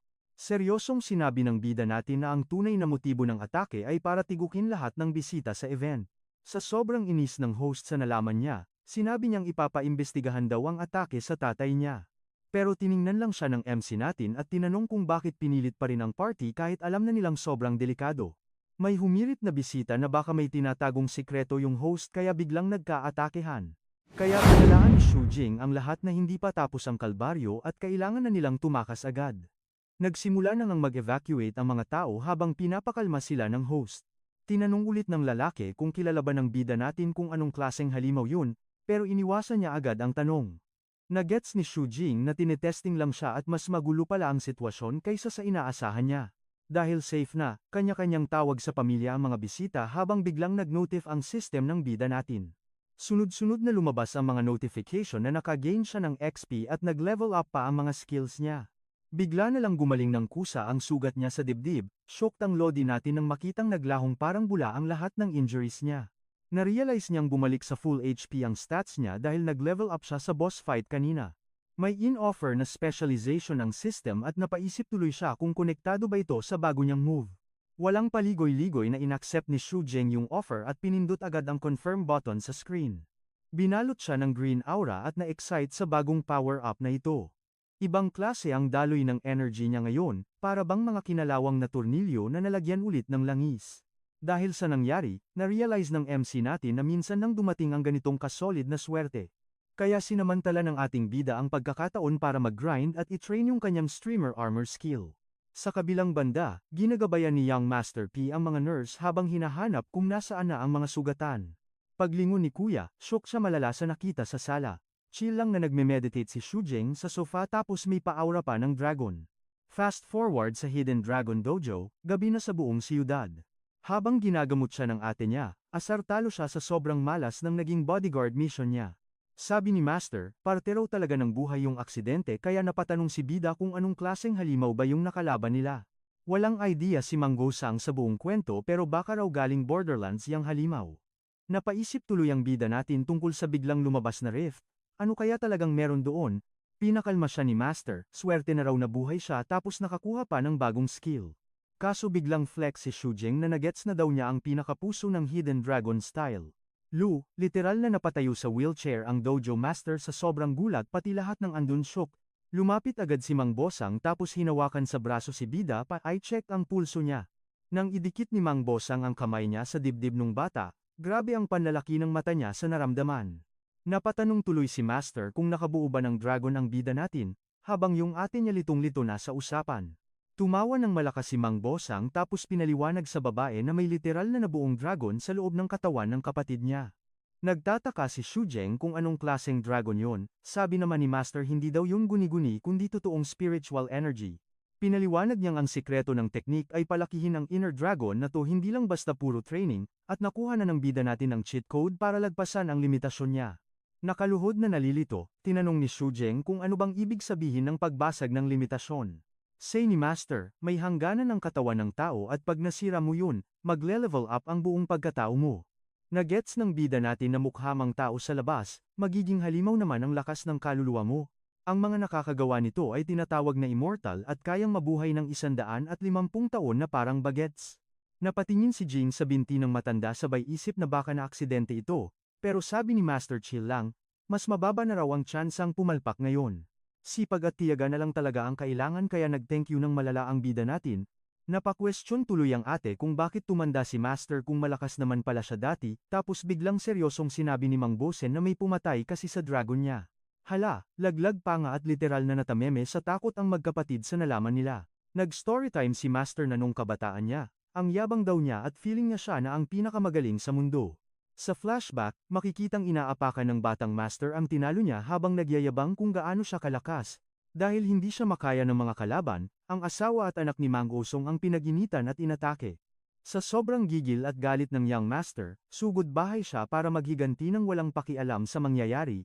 May mga sumubok umawat, pero walang inatrasan ng lolo mo at binugbog lahat ng humarang sa daan niya. Duguan pero may nakakakilabot na ngiti, feeling niya, God tier na siya, yun pala parating na ang karma niya. May biglang sumulpot na halimaw sa lakas, binasag ang mga binti niya at pinatay ang dragon sa puso niya kaya siya naparalisa.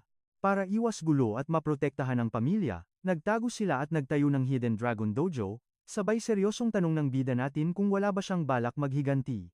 Paliwanag ni Mang Bosang, mga taga Northern District ang kalaban at isa pa lang doon sobrang sakit na sa ulo. Ngumiti na lang siya tapos sinabihan ng bata na kalimutan na yon, at pag-usapan na lang nila ulit kapag OP na siya. Cut to the next scene tayo sa sobrang dilim at walang taong kalsada, tapos may pa full moon pa sa langit. Pag-uwi ng bida natin, umakyat siya ng hagdan sabay labas ng cellphone para silipin ang mga chats. Pag-check niya, may notif na pumasok yung 800,000 sa account niya, shocked siya kasi ang bilis magbayad ng hotel. May bitbit na bag si Shujing pagbukas ng pinto tapos sumigaw siya ng I'm home, kahit sino man ang nasa loob. Pagkapasok niya tinawag niya agad ang pusa, kaso wali doon kaya napaisip siya kung saan na naman naglayas yung person. Umiilaw ng blue ang mga mata niya habang ginagamit ang visualization skill para hanapin ang pusa. May nakita siyang mga hugis pusang anino na nagtatakbuhan kaya inisip niyang enjoy ang alaga niya. Biglang napansin ng isang anino na nandun siya, tapos tinanong kung may balak ba siyang gumala ulit. Natarantang tumakbo sa bintana ang bida natin para silipin kung anong gulo na naman ang pinasok ng pusa niya. Pagtingin niya sa labas, na-corner ng dalawang kahina-hinalang anino si Ningfang na nasa cat form. Nataranta siya ng malala pagkakita nito kasi gets niyang nasa malaking panganib ang alaga niya. Para makatakas sa mga kalaban at masigurong ligtas ang pamilya, nagtago sila at dun na itinayo ang Hidden Dragon Dojo. Seryosong napatanong ang bida natin kung hindi ba talaga gustong gumanti ni Master sa mga nanakit sa kanya. Ayon kay Mang Bosang, mga taga Northern District ang mga nanggulo sa kanya at isa pa lang sa kanila sobrang hirap ng talunin. Ngumiti lang ang lolo mo sabay sabi sa bata na wag na daw isipin yon. Magpalakas muna siya bago sila mag-usap. Lipat agad ang eksena sa isang super dark at dead-end na kalsada. Oras na ng gabi pero sheesh, ang ganda ng sikat ng buwan. Pagdating sa bahay, umakyat na agad sa kwarto ang bida natin habang kinakalikot ang phone para silipin ang mga notifs niya. Boom! Nakita niya sa screen na may pumasok na 800,000 dolyar sa account niya. Shocked siya kasi ang bilis magbayad ng hotel. Bitbit ang bag niya, binuksan ni Shujing ang pinto sabay sigaw ng nandito na ang pogi, para sa kung sino mang tao sa loob. Pagpasok sa bahay, hinanap agad ng bida natin yung alaga niya, kaso nung nagets niyang wali dun yung pusa, napaisip tuloy siya kung saan naglakwat siya yung mingming na yun. Biglang umilaw ng asul ang mga mata niya sabay gamit ng vision powers niya para matrack kung nasaan yung alaga niya. Mula dun, may nakita siyang mga aninong hugis pusa na naghahabulan. Chill lang siya kasi inisip niya na baka nakikipagharutan lang yung pusa niya. Napansin siya ng isa sa mga anino at biglang tinanong kung may balak ba siyang lumarga o gumala. Dahil dun, kumaripas agad ng takbo sa bintana ang bida natin para silipin kung anong gulo na naman ang pinasok ng alaga niya. Sa labas, kitang-kita niya si Ningfang na sa cat form nito na na-corner ng dalawang super sketchy na anino. Shock malala ang kuya mo nang magets niyang. Nasa malalang danger na pala yung pusa.